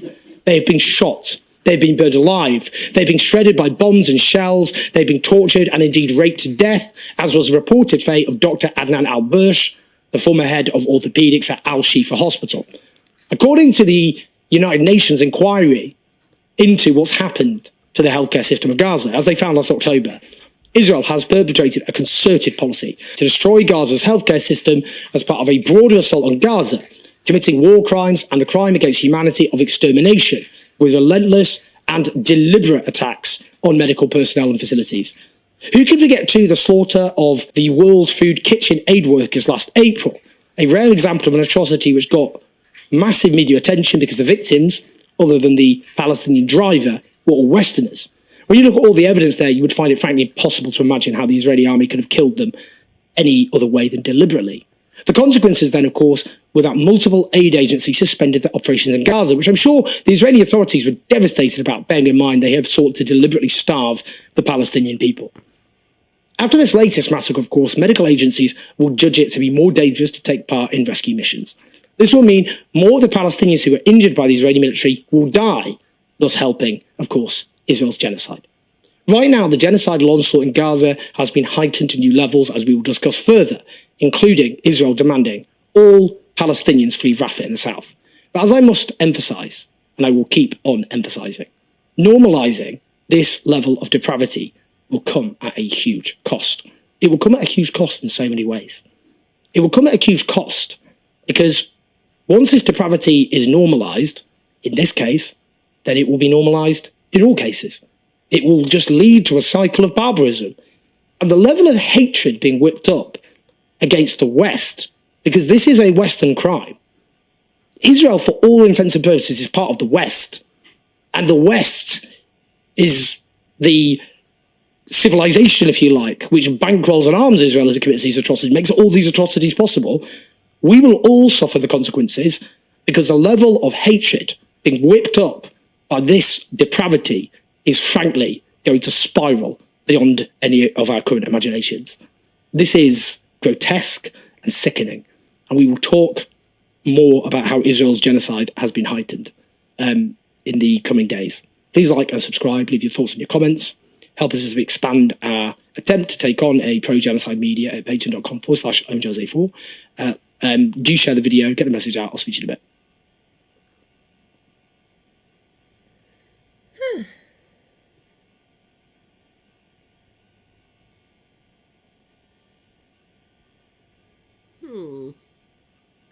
What am I in the mood for?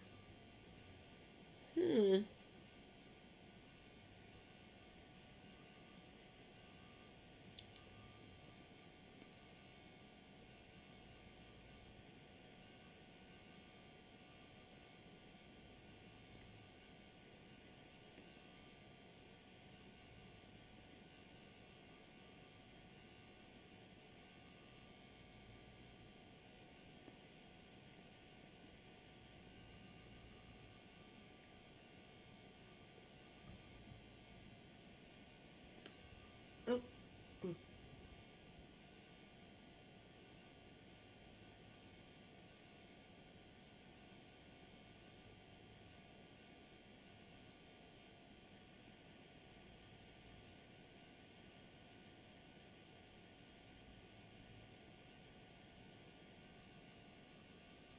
Oh, for fuck's sake.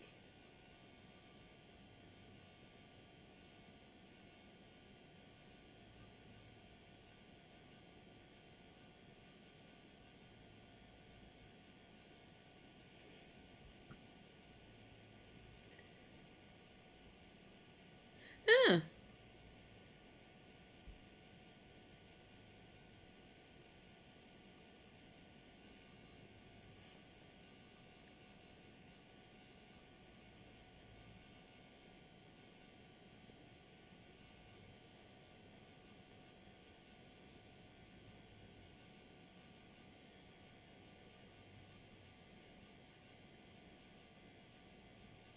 Yeah, let's show this one.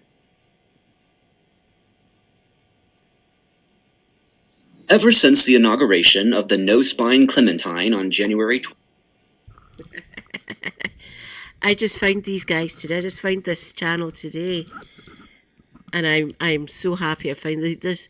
His videos are really good. Oh, their videos are really good. Careful, I'll go they them just to be safe. The names they come up with for I like that one. No Spine Clementine. So funny. 20th, also known as Donald Rump, multiple anti-trans bills and executive orders have made the headlines each and every week. With more than 450 anti-LGBTQ bills being put forward in the first 2 months of 2025 alone, it can be truly impossible to keep up with just how many of our rights have already been eroded. And yes, you heard that right. The first 2 months of this year alone have given way to nearly as many anti-LGBTQ bills as the entire years of 2023 and 2024. Just let that sink in and tell me I'm overreacting. And so today, we are going to take a look at the absolute 6 worst states for trans people where both the laws and populations are most hostile and dangerous, and where persecution is increasing at a flabbergasting pace. In each of these 6 states, it is completely impossible for people to change their legal gender under any circumstances, even if they have had a sex reassignment surgery. And perhaps the worst part is that all 6 states we will cover have only just recently made these disgusting moves against liberty and self-determination, with one state doing so just last week. Of course, the denial that trans people legally exist is only scratching the surface of the inhumane and backwards laws being passed in these states, like the 98 new bills targeting trans healthcare that have been put forward in the last 2 months alone, or the 27 censorship laws targeting the open discussion of LGBTQ topics and people. This unfolding disaster is why it is important to take a deeper dive into the situation on the ground and highlight the states that should be avoided at all costs, especially for trans people. For those who are not in the headspace right now to dive into such a heavy subject, consider checking out the more encouraging video I made a few weeks ago, covering the 10 objectively best states for our community in 2025, according to the data. For everyone else, let us now dive into this list of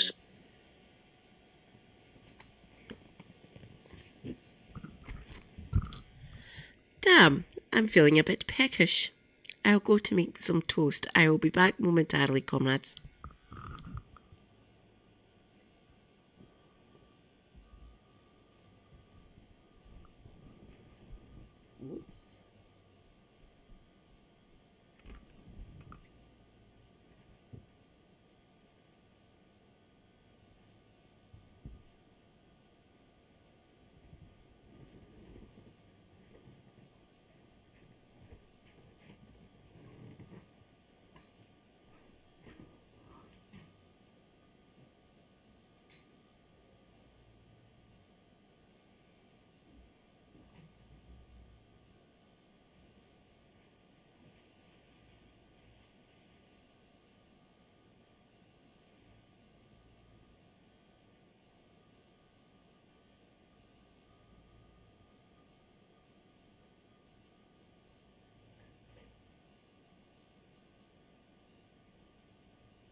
socially stunted and primitive-minded states, all of which are governed by some of the lowest scum on Earth. Knowledge alone does not win fights or rights, but it is always the first step.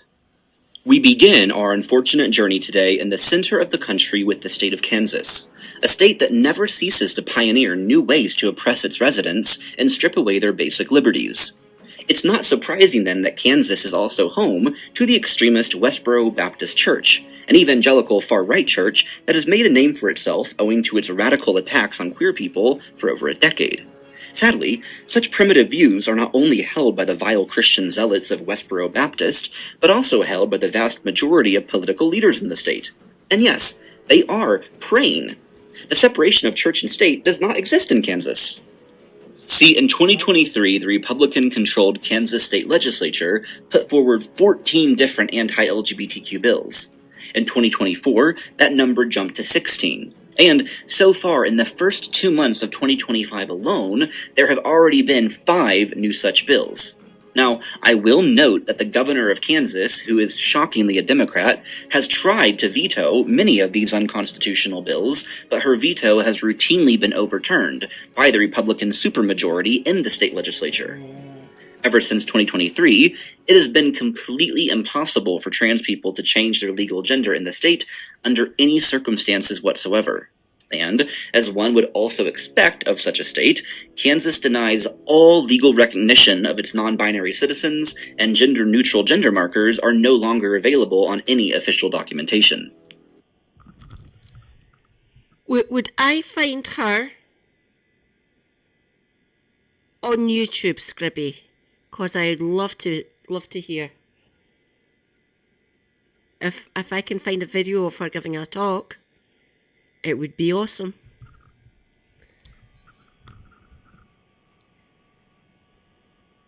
Furthermore, just 2 weeks ago on February 20th, the state banned all gender-affirming care for trans individuals under the age of 18.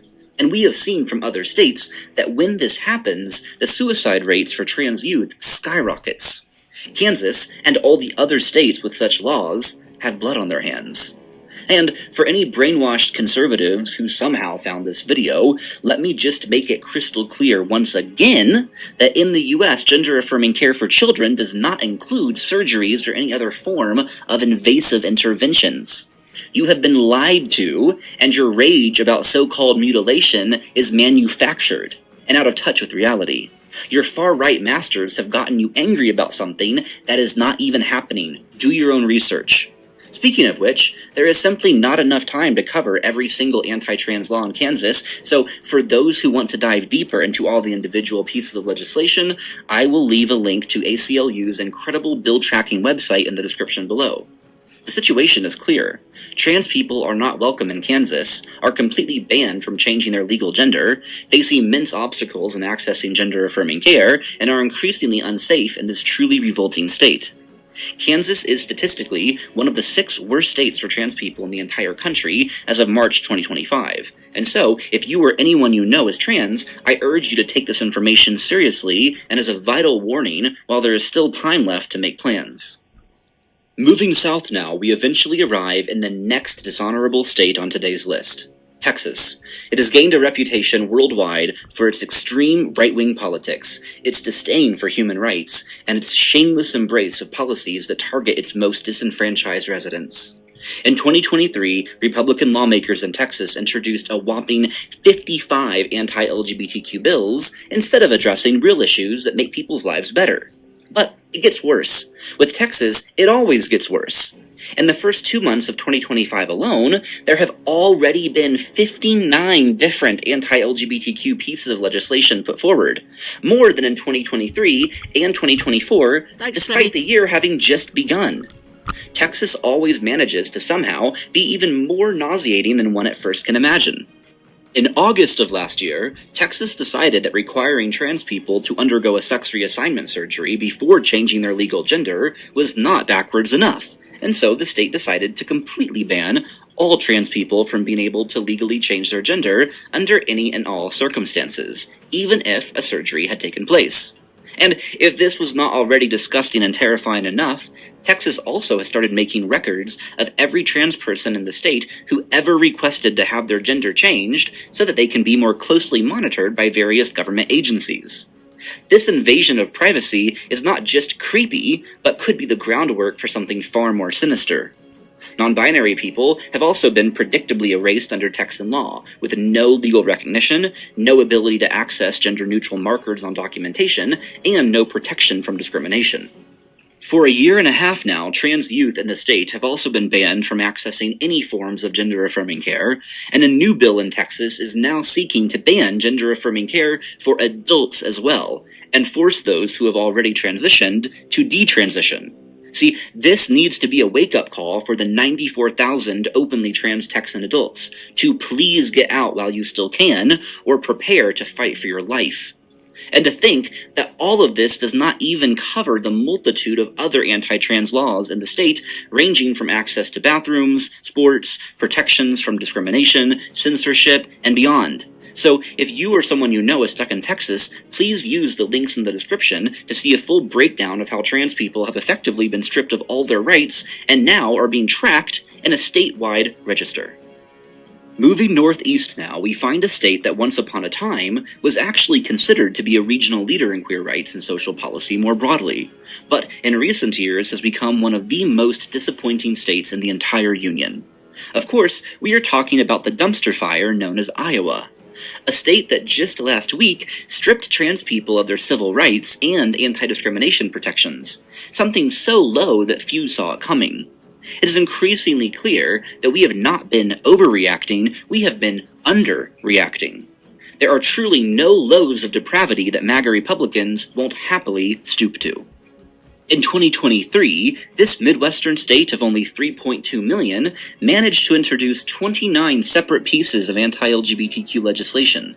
In 2024, that number jumped to 37. It stuns me how they can come up with these bills. It really is, and how quickly they come up with them. They've got nothing better to do. Seriously, some of these Midwest states, what the fuck are you doing? Just really, seriously. 37 anti-LGBTQ bills. Iowa, what the fuck? I thought Texas was bad, you know. Which, honestly, where do they even get the time to think of all of these unique and creative ways to take our rights away? 2025 has already seen 13 new bills targeting our community in the state, bringing the state in alignment with the very worst in the country now, for trans people in particular. Just a week ago, on February 28th, Iowa decided to double down on its quest for peak putridity by becoming the 6th state in the country to completely ban trans people from ever being able to change their legal gender under any circumstance. Just a few years ago, Iowa doing such a thing would have seemed impossible to many, but here we are. Non-binary individuals have also no legal recognition or anti-discrimination protections, and starting on July 1st, all trans Iowans will lose their civil rights protections, essentially legalizing employment, housing, medical, and all other forms of gender-based discrimination.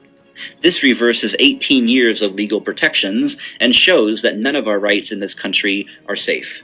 Since 2023, all gender-affirming care for minors has been completely banned in Iowa, and doctors are subjected to prosecution even if they simply offer gender-affirming therapy sessions with parents' consent.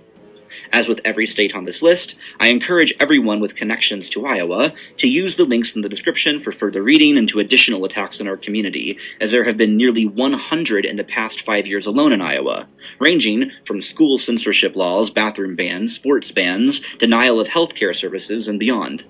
As I say for each of these 6 states today, get out of Iowa while you still can, or prepare to fight for your life, because every week things are changing and deteriorating further. We now move southeast until we eventually reach the real swamp in need of draining. Enter the truly dystopian state of Florida. A state that is built on immigrant labor and exploitation, while being violently anti-immigrant. A state building mansions and skyscrapers on beaches that sink more each year, all while denying climate change exists. And a state that has decided that there is no greater threat on Earth than the simple existence of trans people. In 2023, Florida's leaders put forward 10 different anti-LGBTQ bills, then 14 more in 2024, and so far in 2025, there have already been 3 additional bills looking to further strip away our basic rights, including one looking to ban pride flags across all government buildings and other public spaces. Since last year, it has been completely impossible for trans people to change their legal gender on any official documentation, and as would be assumed, this also applies to non-binary people. And if all of this was not revolting enough, even accessing gender-affirming care is now essentially impossible even for adults in Florida, making the state a true pioneer in shitting all over civil liberties and denying its residents the ability to make choices about their own bodies. Let's just hope that next time there is a hurricane, it hits directly in central Tallahassee and drags DeSantis and his Republican enablers to their final resting place deep in the Gulf of Mexico. And if you or anyone you know still calls Florida home, consider this your wake-up call to get out before it's too late. People always think they have all the time in the world until one day the time runs out. It's always overreacting until the day that it's not. We now move back west, where we eventually arrive in a state that literally admits that it is a hoe with its very name. Idaho has always been quite underbaked in the head and full of religious fanatics who demand everyone else around them also follows their fairy tales. But somehow, the last year has taken things in the state to a new low. 2023 saw 8 different anti-LGBTQ bills introduced in Idaho, followed by another 14 in 2024, and now 14 new unconstitutional pieces of shit in the first 2 months of 2025 alone. Since July 1st, 2024, it has also been completely impossible for trans and non-binary people to change their legal gender, breaking 6 years of precedent and highlighting just how the MAGA movement has made Republican states allergic to liberty and self-determination. All gender-affirming care, even for adults, is also banned within the state of Idaho, meaning that trans people are forced to go out of the state for their healthcare needs. To add insult to injury, all nonprofits operating within Idaho are also banned from helping trans Idahoans get the care they need. The state also has no anti-discrimination laws, and in many cases encourages the harassment and denial of services for trans people.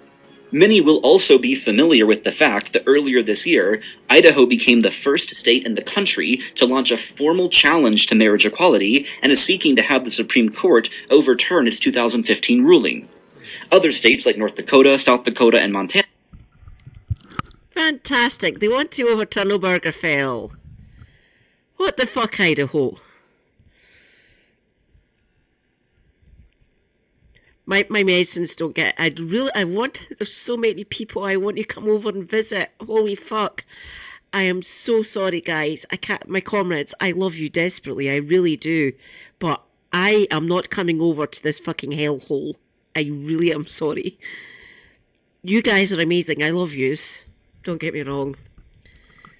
And I keep on saying, get out. Get out, please. If you can get out of these 6 states, do it. I beg of you. Be easy for Idahoans.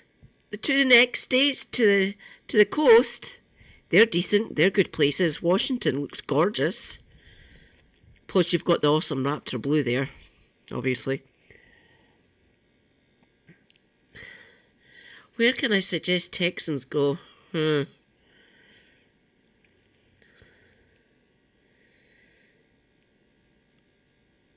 Get out of Texas. I would say you can go up to Oklahoma, but I think it's just as bad. What else? Get out of Florida. I'm just saying that for climate reasons. That's the main one. Your governor's a wank. Not entirely sure who your senators are and who your house reps are. They're probably wank as well. There's Florida. If you can get up to the northeast, those states seem reasonable. They seem like good places. Mind you, is there a good place for that orange wank's in charge? Not entirely sure. Yeah. Have since followed Idaho's lead in trying to infringe on queer people's fundamental right to marry, all in the name of wanting to force everyone in the country to believe in their radical religious fantasies. If Idaho has its way, it'll be the poor... Ah. Yeah. Or give Texas back to Mexico. That'd be delightful. Yeah, Shinebalm looks awesome. She's doing well. On you go, Claudia. Canada, maybe? Mind you, you've got Comey there. Carney. He used to be the governor of the Bank of England. See you later, Justin. I wonder what he's going to do now.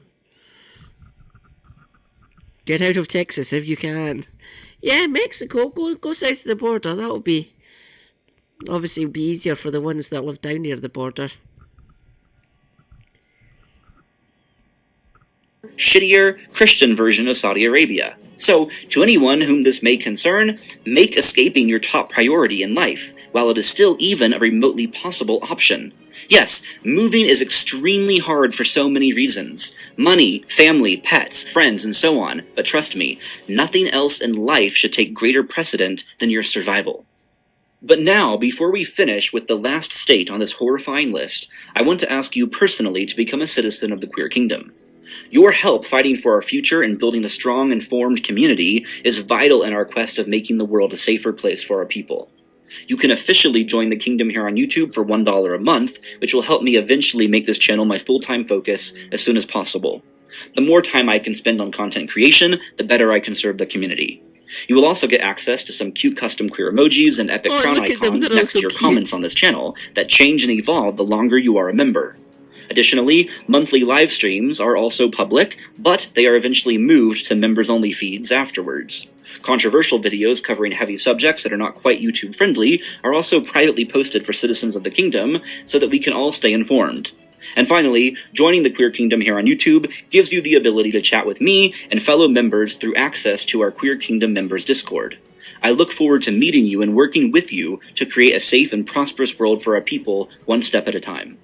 And now we come to the final shithole, a state that is known for country music and hot chicken, but should be known for being stuck in the 1750s, with a violent obsession with trans bodies, drag queens, and reintroducing strict gender roles in public. 26 different anti-LGBTQ bills were introduced by Tennessee in 2023, and in 2024, that number jumped to an absolutely insane 40, more than most entire countries will have in a decade.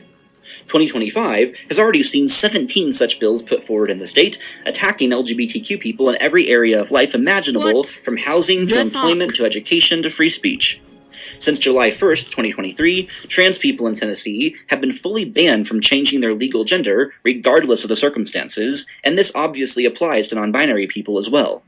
Furthermore, since July 2024, Tennessee has scrapped all anti-discrimination legislation, meaning that same-sex couples can be denied their marriage certificates, queer people more generally can be denied service at places of business, and LGBTQ people can legally be kicked out of their housing if the landlord finds out they are queer and claims that renting to them goes against their religion. If you or someone you know is currently stuck in this incredibly theocratic cesspit, I do urge you to use the links in the description to look deeper into the many other anti-LGBTQ laws in the state that we simply do not have time to go over. I am so proud of the queer people in Tennessee that decide to stay and fight, but please be aware and realize those who do remain at their own risk. And because of my personality and life experiences, I will always urge everyone to put their safety first and find a place to live where they are already welcome and free. Lastly, before we end, I want to point out that while these 6 states are definitely the most barbaric and dangerous for trans people in the country, they are not the only states that should be avoided and boycotted whenever possible. Based off of the data, I have split up the states into 4 categories. The black is for the 6 states we have already covered today, which also happen to be the only states where it is completely impossible for trans people to change their legal gender. The red color is for states that are deeply oppressive to our community, but still not quite as archaic as the worst 6, and still allow trans people to change their legal gender and access gender-affirming care, despite there being often large barriers in place. The yellow color is for states that, while far from perfect, are generally considered to be less hostile towards trans people, and where most politicians and people still value the Constitution, civil rights, and self-determination. While not perfect, they are certainly tolerable. And finally, the green color is for states that are genuinely good places to be trans, and even on par with some of the most progressive and accepting countries on Earth. These green states are the ones where you can truly feel safe and fully trust that the majority of leadership and general populations are firmly on the side of LGBTQ rights and preserving the American way of life from the attacks of the Trump regime. And now, for today's queer news story, we have a predictable but still tragic example of a conservative MAGA supporter behaving just like a typical conservative MAGA supporter.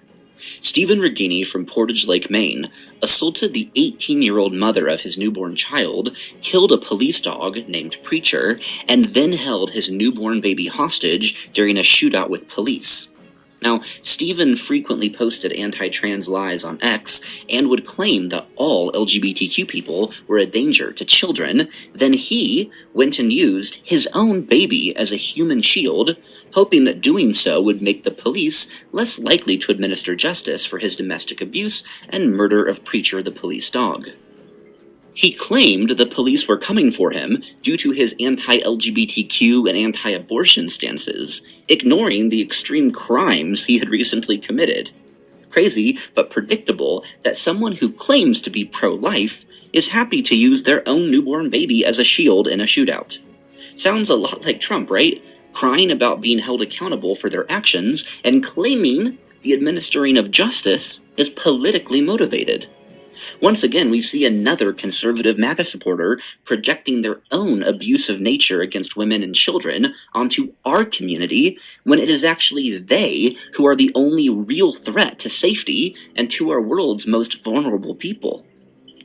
And now, for those who made it to the end of this video, thank you for watching and spending time today with me as we seek to spread the word about important topics in the community.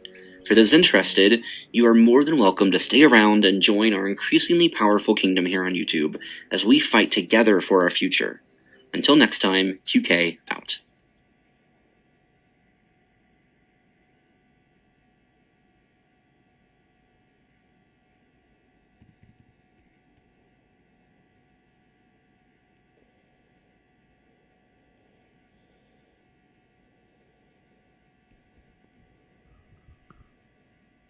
But thankfully, we're about to have an election. And instead of our usual elections, where you get... Hello, I'm from the Canadian government. We know you're worried about President Trump's threat to grab Canada by the pussy and turn us into the 51st state of America, currently run by morons, billionaires, and fascists, or in this case, all three in one. But thankfully, we're about to have an election. And instead of our usual elections, where you get to choose which flavor of disappointment you'd like for the next 4 years, this one will determine whether or not we become Russia's bitch's bitch. So who better to vote for at a time like this than the guy who's been endorsed by the guy who says we're not a real country, unlike his real hair and Path of Exile 2 ranking, as well as by Mr. Wonderful of shit, this sad sack of meat and benzodiazepine, and by the founder of an extremist group that wants to violently impose a white ethno-state. But remember, he's not a MAGA guy, so it's just a coincidence that Pierre hired a literal MAGA hat-wearing Loblaw shill as chief advisor, double president's choice, and that 1 in 5 of his voters support annexation, Canada 51st, and that his policies are designed to turn Canada into America Light, like destroying the CBC, repealing environmental protection, and delivering for his private healthcare donors so you can pay for your own chemo and collect PC Optimum points. So if you don't want to become the 51st state of America, vote for us. Sure, in a way, we've already let the US invade Canada. Like that time we let this former US Army general and head of the CIA literally invade indigenous lands to build pipelines owned by Wall Street firms who'll be the ones profiting from your higher energy bills. But other than that, we're not like the conservatives at all, where Pierre promised to axe the carbon tax and give the rich a risty by killing the capital gains hike. Our guy went and did it on day one. What's that? You're thinking of voting for these guys? Nah, we both know you'll succumb to Canada's proudest tradition, strategic voting. Unless, of course, you realize that you can avoid being forced to vote for shit or shit light every election by replacing our shitty voting system with proportional representation. Hang on, didn't this guy promise electoral reform? Sure, but he only had 10 years to do it, and it's not like he's party's slogan was Real Change Now, something 2/3 of Canadians want, proportional representation lets you tell both major parties to fuck off by letting you vote for the candidates you like most instead of the one you hate least. You know, ones who stand for the things you want, besides not becoming North Dakota, like affordable housing, ending price gouging monopolies, improving healthcare, transit, and education, climate policies that aren't total bullshit, and most importantly, revoking Elon's Canadian citizenship, because fuck that guy. So if you want choices that go beyond US vassal state bro or banker daddy status quo, head to fairvote.ca and join the fight to demand that all parties commit to real electoral reform. But first, let's make sure we tell Trump and Elmo to fuck off this election, which might even teach our friends in America how you cross-check MAGA shitlords into the boards. Elbows up! This has been a message from the government of Not America, proudly burning down the White House when threatened since 1812. Authorized by the Department for a Definitely Real Country, unless you ask First Nation peoples, in which case maybe not.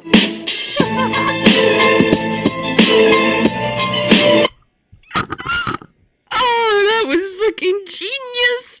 Oh, God.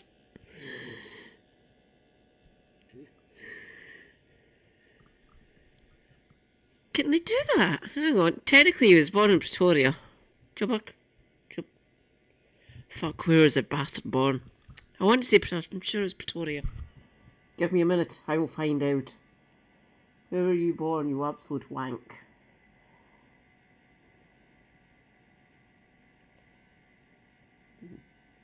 Ah, for fuck's sake.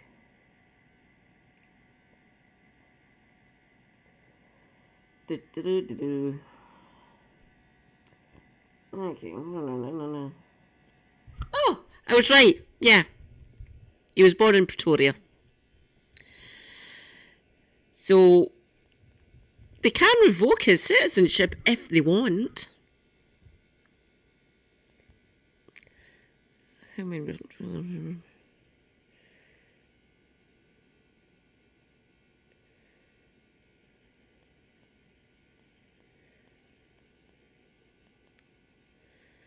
So yeah, he was born in Pretoria, 28th of June 1971. So he's a year younger than Super Hubby. So he got his Canadian citizenship through his mum because she's Canadian. She was born there. She was born and brought up in Canada. Oh my God, that means she was a British citizen at one point, depending on when she was born. Hang on, let's see. Where was she born? 1948. Wow. So yeah, she was a citizen of the British Empire. Wow.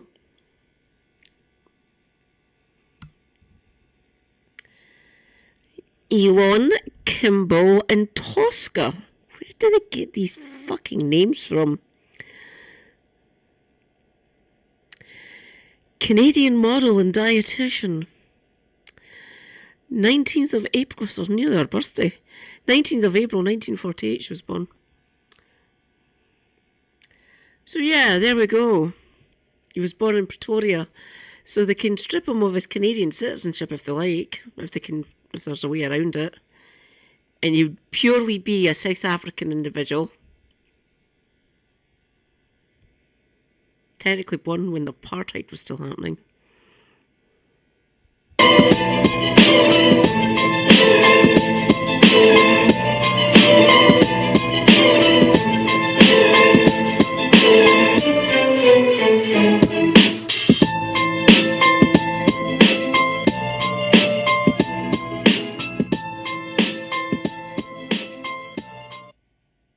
Visit Canada, land of beauty and home to countless vanishing wonders. Affordable housing, the green belt, the news, honest prices, honesty in general, and of course, trees that aren't on fucking fire. It's also home to an array of dangerous parasites. A message from the Government of Canada. Hello, you probably know us as the peaceful, polite, nature-loving country with the woke babe PM and the friendly horsey police. But actually, as Bay said, Canada is a major oil and gas producing country. And if you get between us and the oil and gas, we'll politely kick your fucking door in. Breaking down the door. Any questions? Good. Now please rise for our national anthem. Just stand for a rip out of your butt. Just stand for a rip. As you know, we're experiencing the worst fires in our history. But rest assured, we're searching for the arsonists. And when we find them, we'll give them billions in subsidies. We know who they are. Some of us even work for them. What's that? You thought our job was to keep Canadians safe? Aw, sweetie. Our job's to keep them safe from Canadians. Our prime marketer doesn't even try to hide it. Like that time he declared a climate emergency and then approved an oil pipeline the very next day. Cool and normal. A message from the government of British Columbia. Visit BC, home to yep another pipeline. Introducing the Coastal GasLink. If completed, it'll carry fracked gas from the Montney Play to the coast so that a bunch of foreign companies can export it and make a lot of the ching-ching. Don't worry, BC will earn billions in revenue too, which once you subtract the billions of subsidies we gave those guys to build it, comes to approximately... fuck all, eh? Is it safe? Of course not. Here's a destroyed wetland, cause going around it would have cost a bit more. Here's a salmon stream nuked by a landslide. And here's our regulator giving zero fucks cause it's been captured by the gas industry. Will it cause emissions? Put it this way, this is the tar sands. And this is the Montney Play, Canada's largest carbon bomb. Are we insane? Absolutely. That's why we've already approved 3 more pipelines here once Coastal GasLink is completed. The only thing standing in the way of this massive fuck you to every living thing on the planet is a sovereign First Nation that has the temerity to still exist, the Wet'suwet'en. They've told Coastal GasLink to piss off, cause this is their Yinta, their land, which is completely and utterly, true, according to our own Supreme Court. But don't worry, Bay is committed to reconciliation. Unless it clashes with his holidays, of course. And nothing says reconciliation like raids, constant surveillance, harassment, and threats. Relax, it's not like we're waging a war on the Wet'suwet'en. We've outsourced that role to a message from the U.S. Army. Did you know that before serving as CIA director and getting his ass fired for boning his biographer, this 4-star Army general wrote our field manual for how to wage war on local populations? We used it in Iraq and Afghanistan. So when this Wall Street firm, which owns Coastal GasLink, hired Dave to run their internal CIA, he said, hey, I'm a massive piece of shit. Let's use those same tactics against this peaceful sovereign nation defending its lands. Tactics like buying off band councils to get their consent. As Dave said, money is ammunition. Delegitimizing those who can't be bought off. Props to BC's court for helping with that. And most importantly, get local forces to do the fighting. To put a friendly face on a foreign campaign. And who better than Canada's friendly horsey police? Except now they look like this. Meet their commander, whose previous job was running similar ops in Afghanistan. Yep, under General Petraeus. And lastly, kicking in their door and dragging people off their lands. By the way, no conflict of interest with the Mounties Pension Fund having millions invested in this pipeline. Coastal GasLink. And that's how you make Canadians subsidize a pipeline through unceded Indigenous territory in the midst of a climate emergency, all for the profit of foreign corporations and a Wall Street warlord. Canada. Enjoy your visit, and remember, you too can support this shit fuckery by continuing to do business with these banks who are funding it. Whatever you do, don't support the Wet'suwet'en at yintaaccess.com and unistoten.cam. Visit Canada. P.S. We're also arming the Saudis. A message from the government of...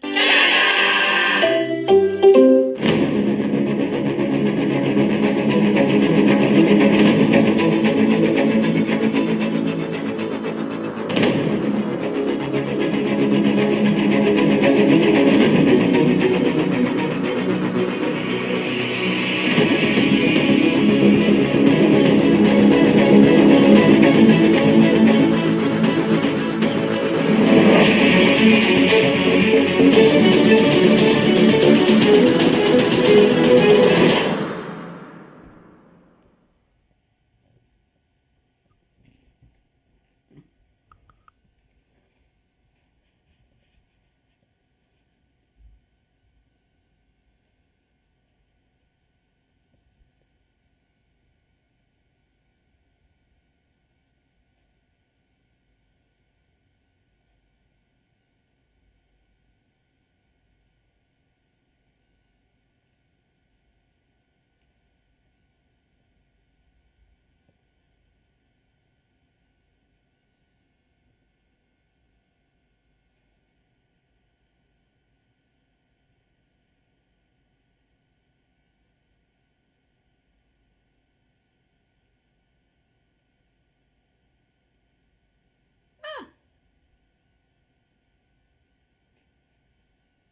Hello, I'm from the Liberal Party. Australia is about to have an election, and we're here to get Australia back on track, starting with our nuclear plan. Nuclear power is an impressive technology and a source of zero-emission energy. So the cooked part of our nuclear plan isn't the nuclear bit, but the our plan bit. Let's take a look. Will our plan make electricity cheaper? No. Experts say it'll increase your energy bills. Even our senator for saying the quiet part out loud said, It ain't the cheapest form of power. In fact, CSIRO's latest report shows it would be the most expensive form of power, twice the cost of the cheapest form, renewables. And yes, they did factor in batteries and transmission lines. But why trust our science agency when you can trust the costings we release just before Christmas so you wouldn't notice they're utter bullshit? How good are small modular reactors? Do we know of any that are commercially available? No. Do we know when they'll be available? No. Do we know the cost? No, but if you don't know, vote no. How good are big nuclear reactors? Dato says we'll build the first one in 12 years. Is that realistic? Let's ask some other Western democracies.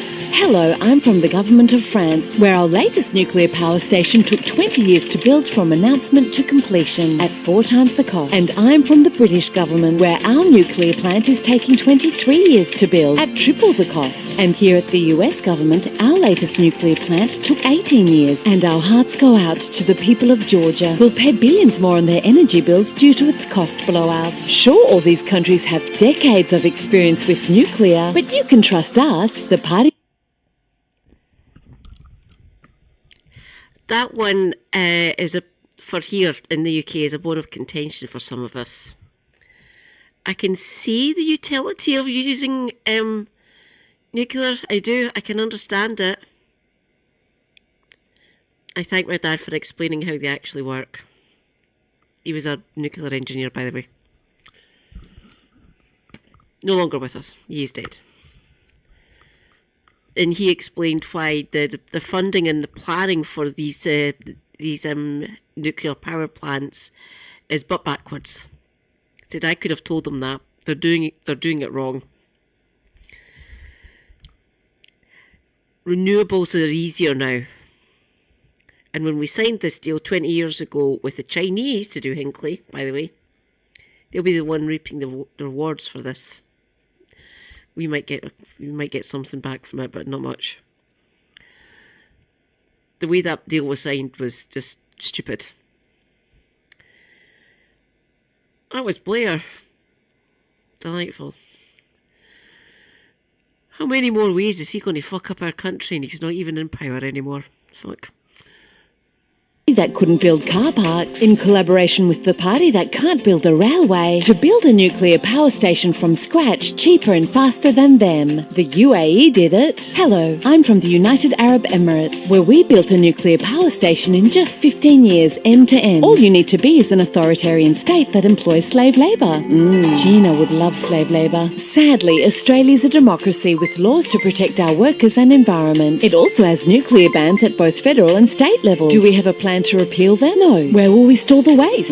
Where will the nuclear plants go? Here and here. Have we asked the folks living there? No. But if they refuse, we'll just force them to sell the land. What could go wrong? When you put all this together, you can see why the chances of Australia getting a nuclear reactor in less than 20 years, if we get one at all, are approximately fuck all. And here's the kicker. 20 years from now, renewables are projected to power 96% of our grid. And we're almost halfway there, as Australia built the equivalent of 6 nuclear reactors worth of wind and solar in just the last 6 years. So do we even need nuclear? Oh, sweetie, we don't give a shit about nuclear. We just want to slow down this. Because what will Australia need to fill the energy gap while it waits 20 years for this? That's right, more of this and this. Which brings us to the real aim of our nuclear plan, keeping Australia dependent on fossil fuels, or as we call it, Project Gina. So to sum up, we want to pretend to build nuclear plants we don't need, on land we don't own, in states that don't want it, using your money to keep our clapped out coal plants alive, increasing the risk of blackouts, and make you pay for the most expensive form of energy today, while you wait for us to bring you an even more expensive form of energy, thereby increasing our emissions, reneging on our climate commitments, and jacking up your electricity bills, all so we can keep Gina and these nutbags happy.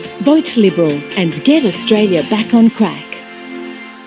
Authorised by Gina. Hello, I'm from the Labour Party, and we'd just like to say we love this episode because this nuclear debate is doing a great job of distracting from how we're busy expanding coal mines and offshore gas developments. So keep it up.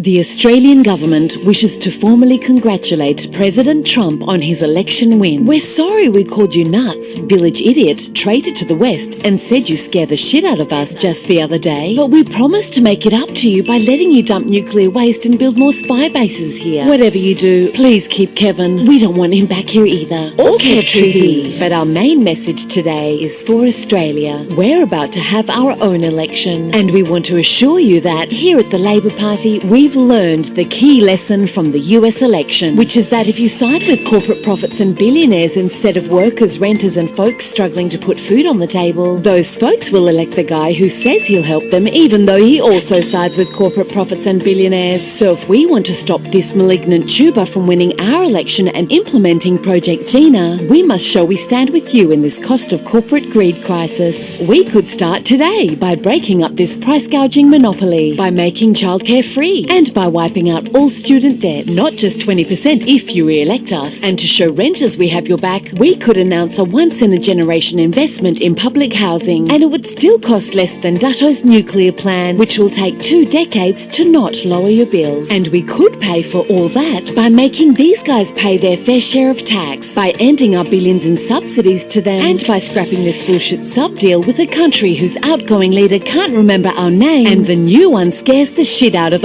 is awesome. Everybody says so. So we know what to do, and we know how to pay for it. So are we gonna do it? Yeah, nah. Because we're so far up the arse of gas companies and gambling lobbies, we couldn't dislodge ourselves even if we tried, and neither can the malignant tuber. But here's the thing, Australia. Unlike these poor bastards, you don't have to choose between red and blue, because we have something America doesn't. Preferential voting. Preferential voting allows you to tell the two-party system to fuck off. Because unlike Americans who were forced to choose between shit or shit light, preferential voting lets you vote for a not shit candidate, one who does stand with you instead of Coles, Coal and Qantas. All you need to do is put them first on your ballot before the major parties, safe in the knowledge that even if they don't win, your shittier choices will still be counted. Which is why in Australia, it's impossible to waste your vote, so you don't need to vote like an American. We're helping Australia become America by introducing laws that entrench the two-party system and make it harder for new not-shit candidates to compete with us. And we'll try to scare you away from not-shit candidates by telling you things like, you're wasting your vote, and you're helping Dutto to win, and minority governments cause chaos. But that's just to distract from the fact that the more not-shit MPs you vote to the crossbench, the more we have to listen to you instead of Santos, Rupert and Gina. And maybe that's just what we need here at the Australian government, where it's Trump and mining companies that scare the shit out of us, not workers, renters and young people. But with preferential voting, you can embrace the MAGA movement at this election and make Australia's government afraid again. Australian government. Authorised by the Department for Counting on Australians Not Understanding Preferential Voting. P.S. You'll find a link in the video description with a list of not shit candidates. Do not click it. Australia, don't become America. United States, Australia, don't become America. McDonald's and Coca-Cola. McDonald's and Coca-Cola.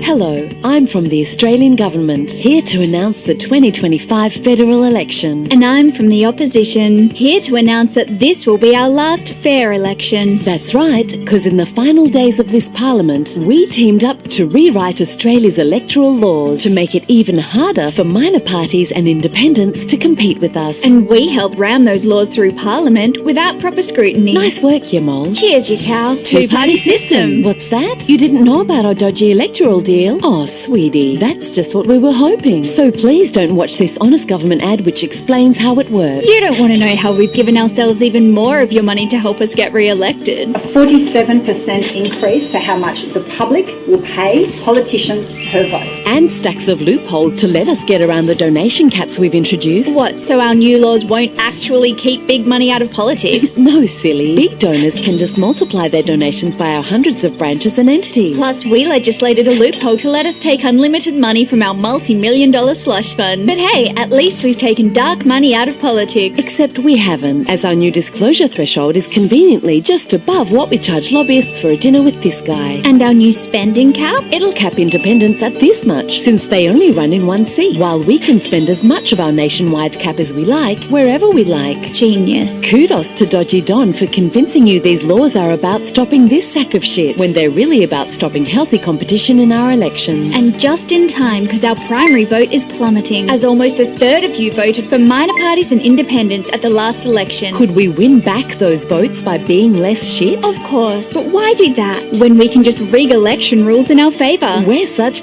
We are. Two-party system. There's just one problem. These new laws only come into effect after this election. And we're shitting ourselves about that. Because if you realise this is the last election where new candidates have a chance to compete with us, you might vote in this election like our democracy depends on it. Which it does. It might even inspire you to support and volunteer for your local not shit candidate. Like Kaz in Cowper, Alex in Wannon, and Nicolette in Bradfield, all of which are our God-given seats. Or Peter in Franklin, where we're busy selling out Tassie to the toxic salmon industry. And many others running against us across Australia to end a political duopoly that's presided over widening inequality, ecological collapse, and utter shit fuckery. You'll find a link in the video description to a list of not shit candidates. You know, ones whose heads aren't up the arse of fossil fuel and gambling lobbies. Do not click it. Because if enough not shit MPs get elected, we'll have to share power with the not shit crossbench. Ew. Which would not only force us to listen to you rather than our fossil fuel and gambling donors. It would also force us to unrat-fuck these new electoral laws we just passed. Which means we'd miss our last chance to entrench our duopoly. And you'd end up with a greater choice of candidates in future elections. And we wouldn't want that now, would we? Two-party system.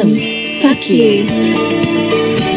Authorised by the Department for rigging the rules of the game instead of trying to win it by being less shit.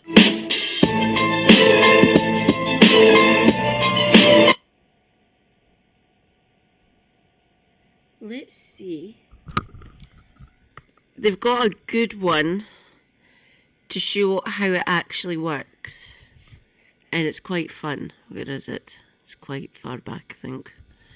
Give me a minute. In fact, you know what? It's in their podcast. I think I might go up to their podcast feed. Podcasts. Beautiful podcast. Where are we? Do.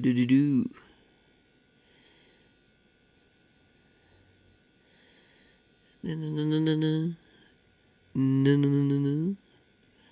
Where are we? There's there. Just a couple of years old now, fuck. Hey everyone, Giordano and Ellen here from the Juice Media. This is how their preferential system works. I want this. I fucking desperately need this for our general elections because I'm fed up of having to choose from basically our versions of shit and shit light. I don't think we've even got shit light anymore. Lib Dem, are they shit light? They could be classed as shit light, I guess. We've got the Greens. The Greens are good here in England and up here in Scotland. Plus, I'm lucky. I've got the SNP that I can choose from as well. They're relatively decent. They just need to fix themselves a bit. But Labour and Tories, scum, they can fuck off. I hate them both. And the Lib Dems are dead to me because they've propped up the scum in the coalition from 2010 to 2015. So no, as far as I'm concerned, they don't exist. Do not vote for the Lib Dems, they are bastards. So many people concerned about climate have been writing to us and commenting on our recent Honest Government ads with questions like, who should I vote for at this election? How do I vote for someone who is not shit on climate? How do I know where my preferences will go? And more. There's no way we can reply to all those questions individually. So we thought we'd make a quick video to address some of them here. Before we go on, I just want to say, voting is your choice. Well, voting is compulsory in Australia, but how you vote is your choice. Right, so if you already know that you want to vote Labor, great. If you're set on voting for the Greens or an independent, great. And if you're set on voting for the Libs, what are you doing here? You must be lost. Point is, we're not here to convince you to change your vote. We're here to answer some questions from people who might be confused about how our voting system works and who want to know how they can make their vote count on climate at this crucial election. Voting can sometimes seem complicated, especially if it's your first time. But don't worry, we're going to keep it simple and make sure that you're all over it at this election. So let's get into it. We'll start with the basics. When you go to the voting booth, you'll get two ballots. The green ballot is for the House of Representatives, aka the lower house. This is where government is formed. And the big white paper is for the Senate, aka the upper house, also known as the House of Review, because all the bills introduced by the House of Reps have to be approved by the Senate before they become law. So your Senate vote is just as important. And yes, it's a big piece of paper, but don't let that freak you out. It's actually pretty simple. Let's look at the green ballot first. The idea with preferential voting is that you put a 1 next to the candidate you'd most like to represent you in the House of Reps. Then you must number the rest of the boxes in order of preference. So you put the person you like most first and the one you like least last. It's a great system, because if your first choice doesn't get enough first preference votes to win the seat, your second choice will be counted in full. And if your second choice doesn't get enough votes to win, your third choice is counted. And so on, until someone gets a clear majority and wins that seat. But remember, for your vote to count, you have to number all the boxes on this ballot. The AEC has made a neat video explaining this in more detail with some cool animations, which you can check out. We'll put the link in the video description below. And if English isn't your first language, the AEC has also produced some multilingual guides, which again we'll link to in the video description below. Okay.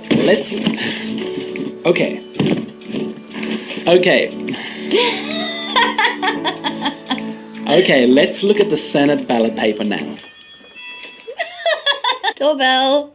Okay, let's look at the Senate ballot paper now. Here you follow exactly the same process we saw with the green ballot paper. The only difference is that here the boxes are lined up horizontally like this, instead of vertically, like in the green ballot paper. And unlike in the green ballot paper, you don't have to number all the boxes. Thank God, because there's a lot of them. You just have to number at least 6 of them above this black line. Alternatively, you can vote below the line. But to keep it simple, we're not going to get into that here. The AEC has made another video that explains the difference between voting above or below the line in the Senate. So if you want to know more, check that out. But if you want to keep your Senate voting experience simple, just vote above the line and be sure to number at least 6 boxes. And that's basically all there is to it. Okay, at this point, we want to address a question that often springs up. Can a party choose where your preferences go?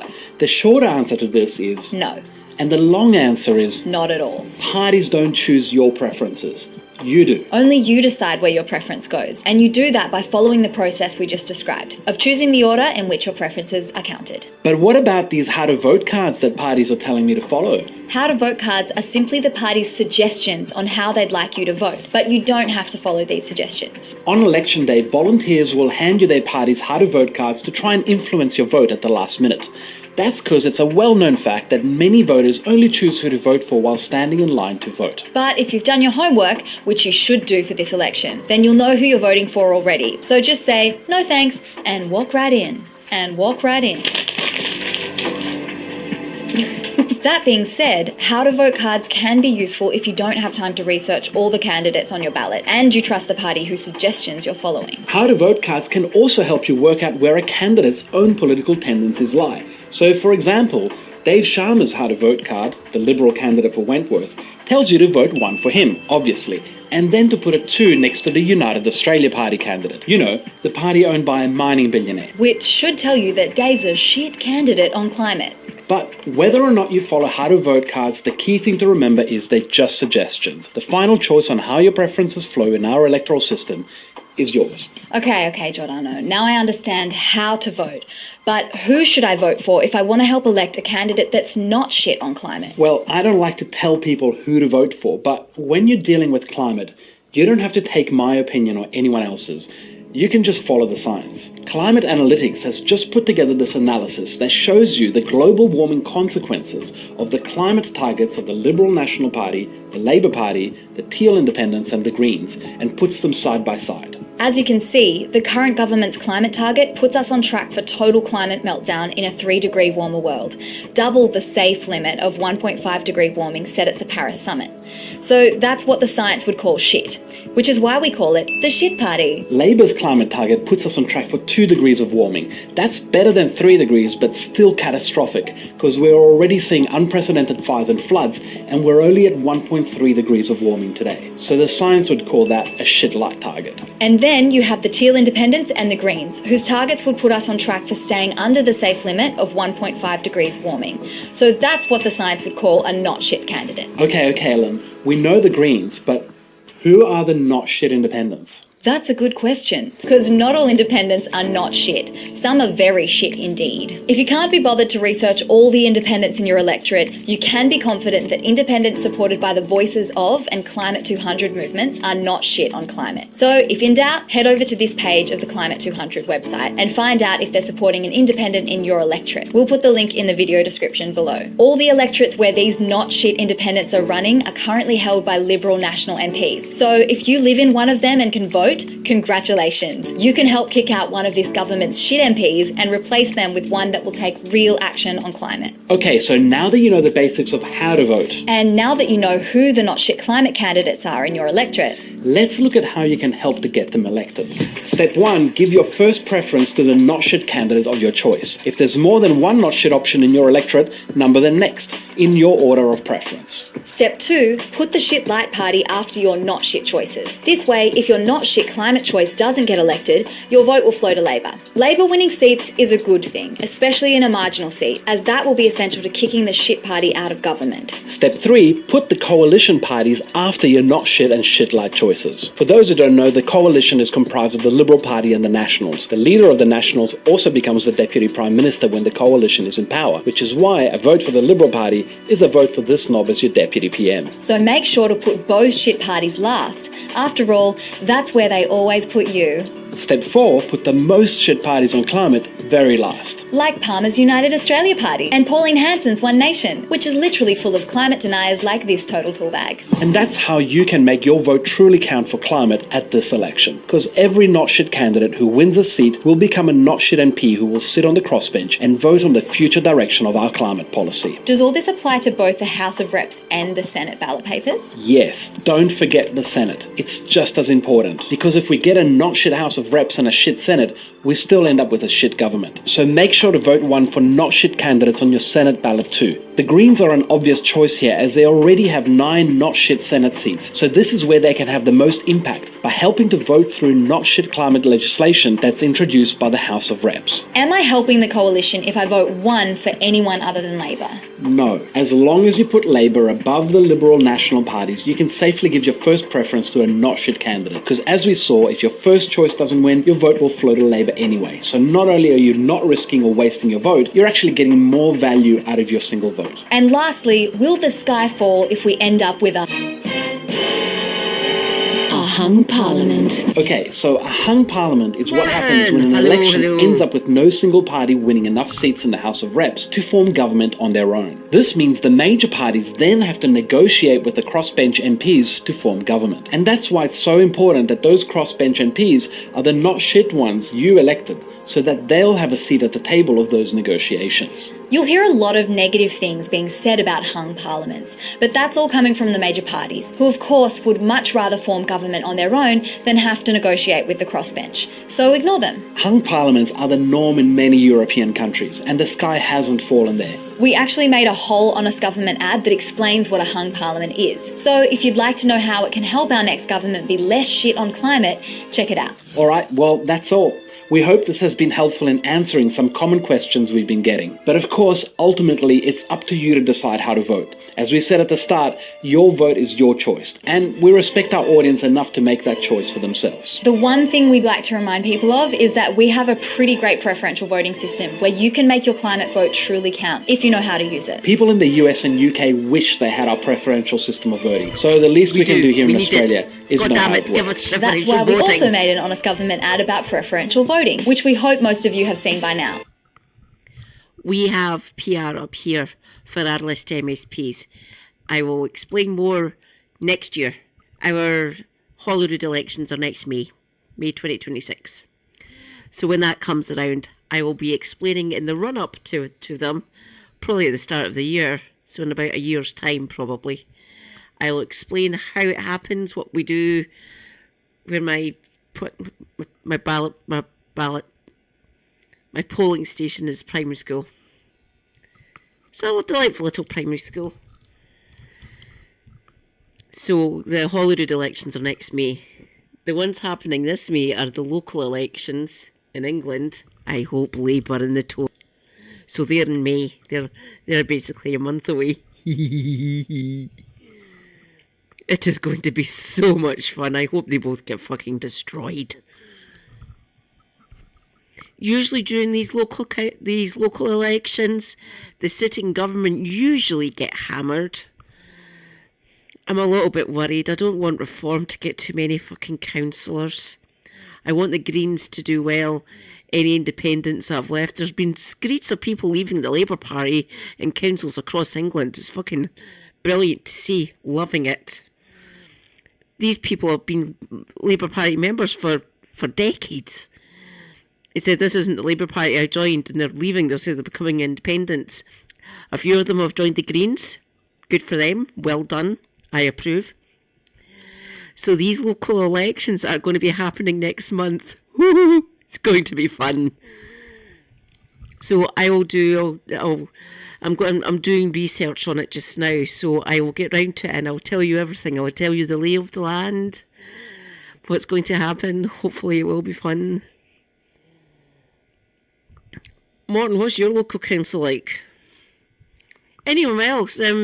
I'll create a little section in my Discord, and you can post anything in there for the local elections that are happening in a month.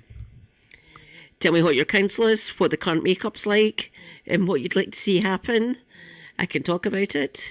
We can all sit back and laugh at Labour and the Tories getting destroyed. It'll be fun to see. They deserve it.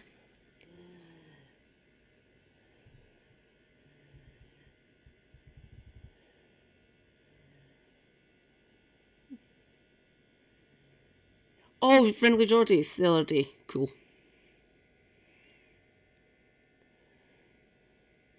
Worst? If not, you'll find the link in the video description below. Before we sign off, I want to thank all our patrons for supporting our work.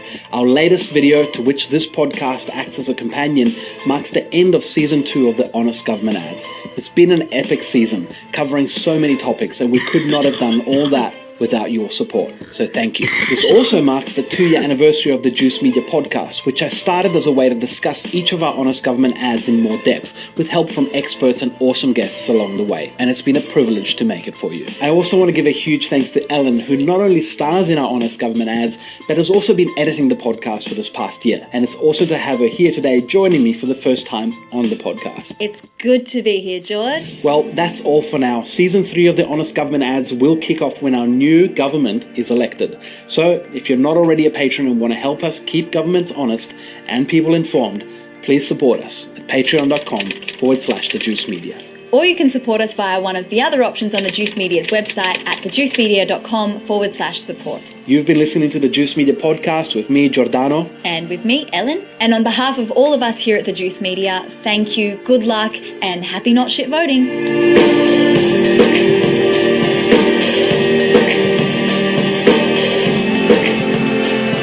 Final choice on how your preferences flow in our electoral system is yours. Okay, Giordano. So, were you wearing your glasses before? Because you're not wearing them now. Yes.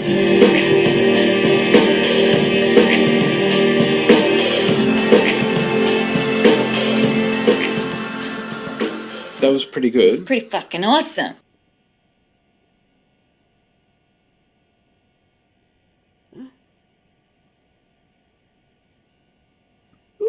Ooh.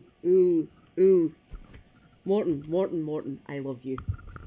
Okay, I'll just read this. It's a Facebook post.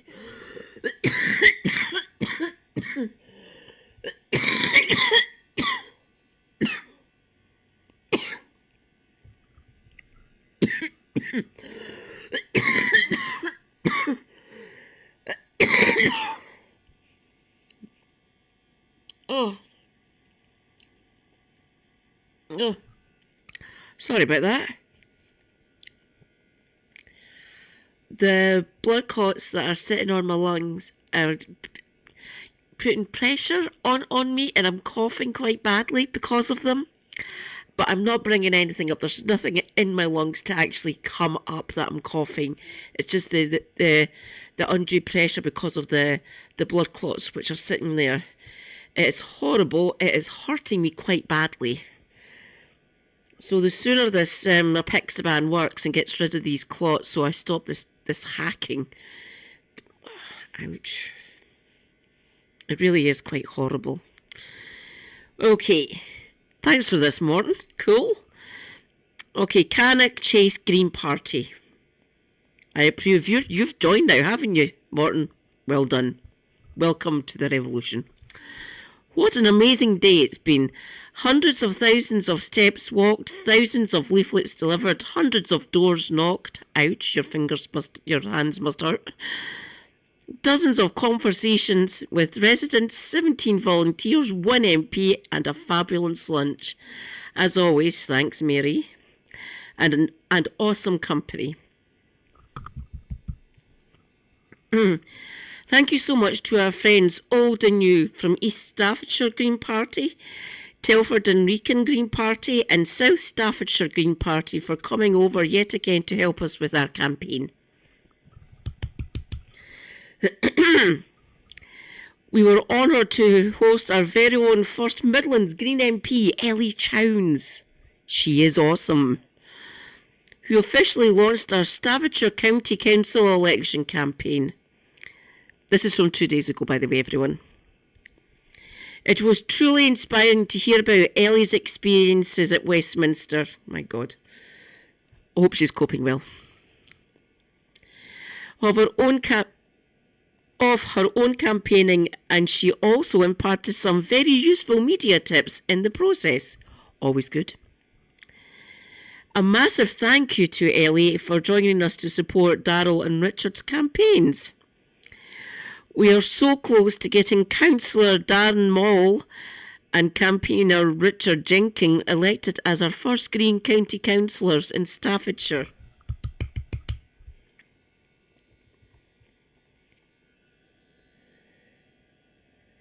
Look at all those lovely photos.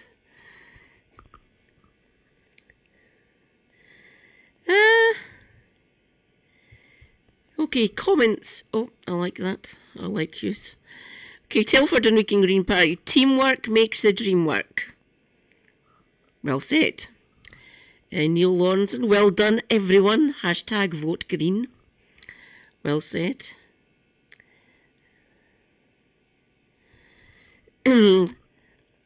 Councillor Andrea Muckley, it was such a wonderful day. I feel truly blessed to know so many fabulously generous and hard-working people. Nikki Clark, are leaflets environmentally friendly? Can you tell us if they're 100% recyclable? Oh, that's a good point, actually. Well done, looks like a fantastic day for you all. Gutted that I had to work. I wouldn't be able, I'm a member of Scottish Greens, by the way, everyone. I'd love to be able to campaign, but I physically can't do it because I'd probably be fucking knackered. I can do digital campaigning, I think. I can do everything online. Play to my strengths, really. Don't get me wrong, I'd love to be able to go out and campaign for the Green Party for next year. Maybe I could. We'll see. We'll see how we feel. See how we do. Obviously, if I get much worse, there's not much I can do. Like physically going out there. Trying to stay alive is always a good thing. Thanks for that, Morton. Much appreciated.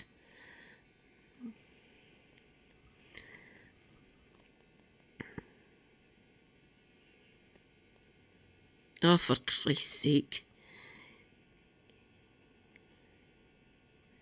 Oh, don't you worry, I will be. Yes. That was awesome. The photos look so good. Did you enjoy doing it? Were you there 2 days ago? Was that on Sunday? Was that on Saturday or Sunday, Morton? Well done, by the way. Looks great. And having Ellie there, amazing. Love it. Saturday, nice one. Let's see.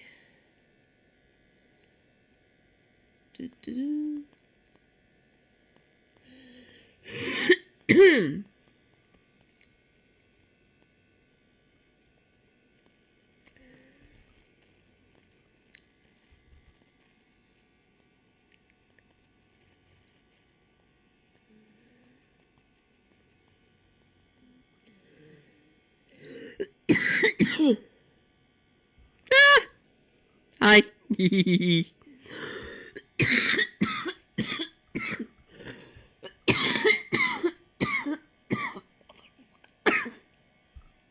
Ow.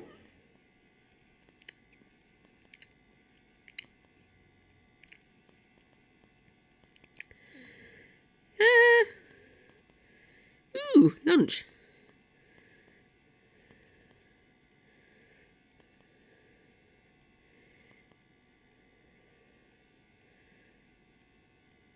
Hey. Oh, nice one.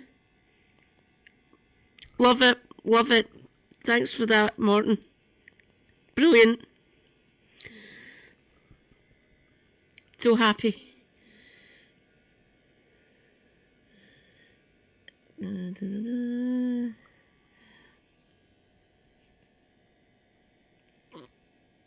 Right.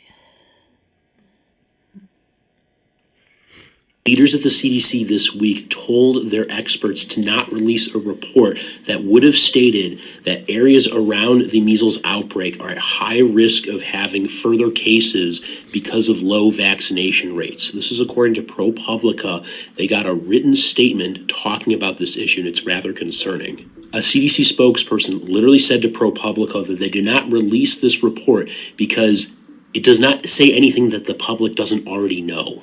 But what comes next is what's concerning, which is the fact that the spokesperson also said that the decision to vaccinate is a personal one.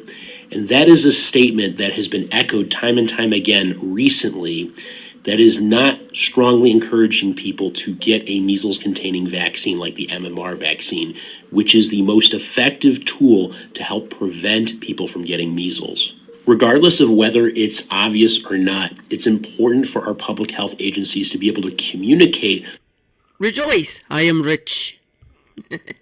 That's my benefit being paid now. I have money. Bring it. Won't last long. Being poor is expensive. It sucks.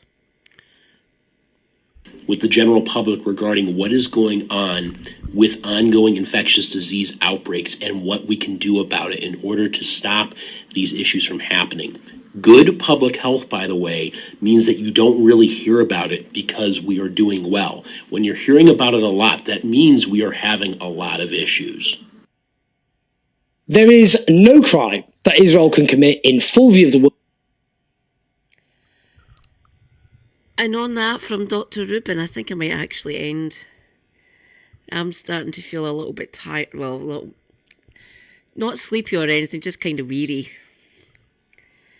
I have to be careful because of this, because of the blood clotting issue and stuff. I can't push myself too much. I might be able to do 2 a week, might be. You might see me later on in the week.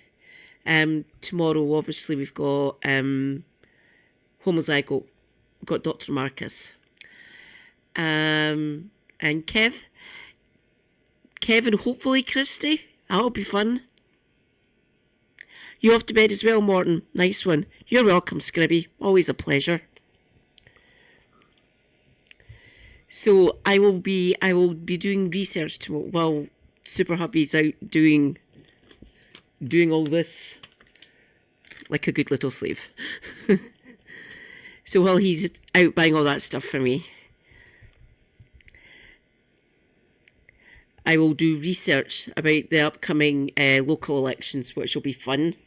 I will pick places. Feel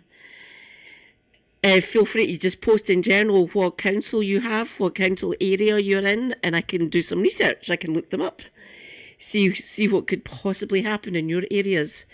Don't dox yourselves, obviously. So, right, Morton, thank you. I know where to look now for your council and see how it can change and stuff. Damo's been showing how many Labour councillors are basically saying fuck off to the National Party. Good for them. Some of them are joining the Greens. I approve. Well done, them. So I will take a look at all the different... See your different types of councils. They fucking confuse me. Seriously, just make it easier for us. We've made it easy up here. We have 32 councils. Easy. They're all elected in the same way. Thank you, everyone. Thank you. Will I read? Oh, I will let you go wherever. Thank you for being here. Much love. I appreciate you all being here. Always have fun. And I'm glad you joined me. Watch out for me going live. Probably Friday. Maybe Saturday. See how I feel. But hopefully Friday. So tomorrow we've got homozygote. Wednesday PMQs. More cancerous bullshit probably. Thursday homozygote again. Question time. So that's Kevin Helena on Thursday night. Then homozygote. So Friday, look out for Friday. I might be out. I might go live on Friday, depending how I feel. Obviously, I'll keep you updated, and you'll see me about in other communities. Love yous all. Stay based.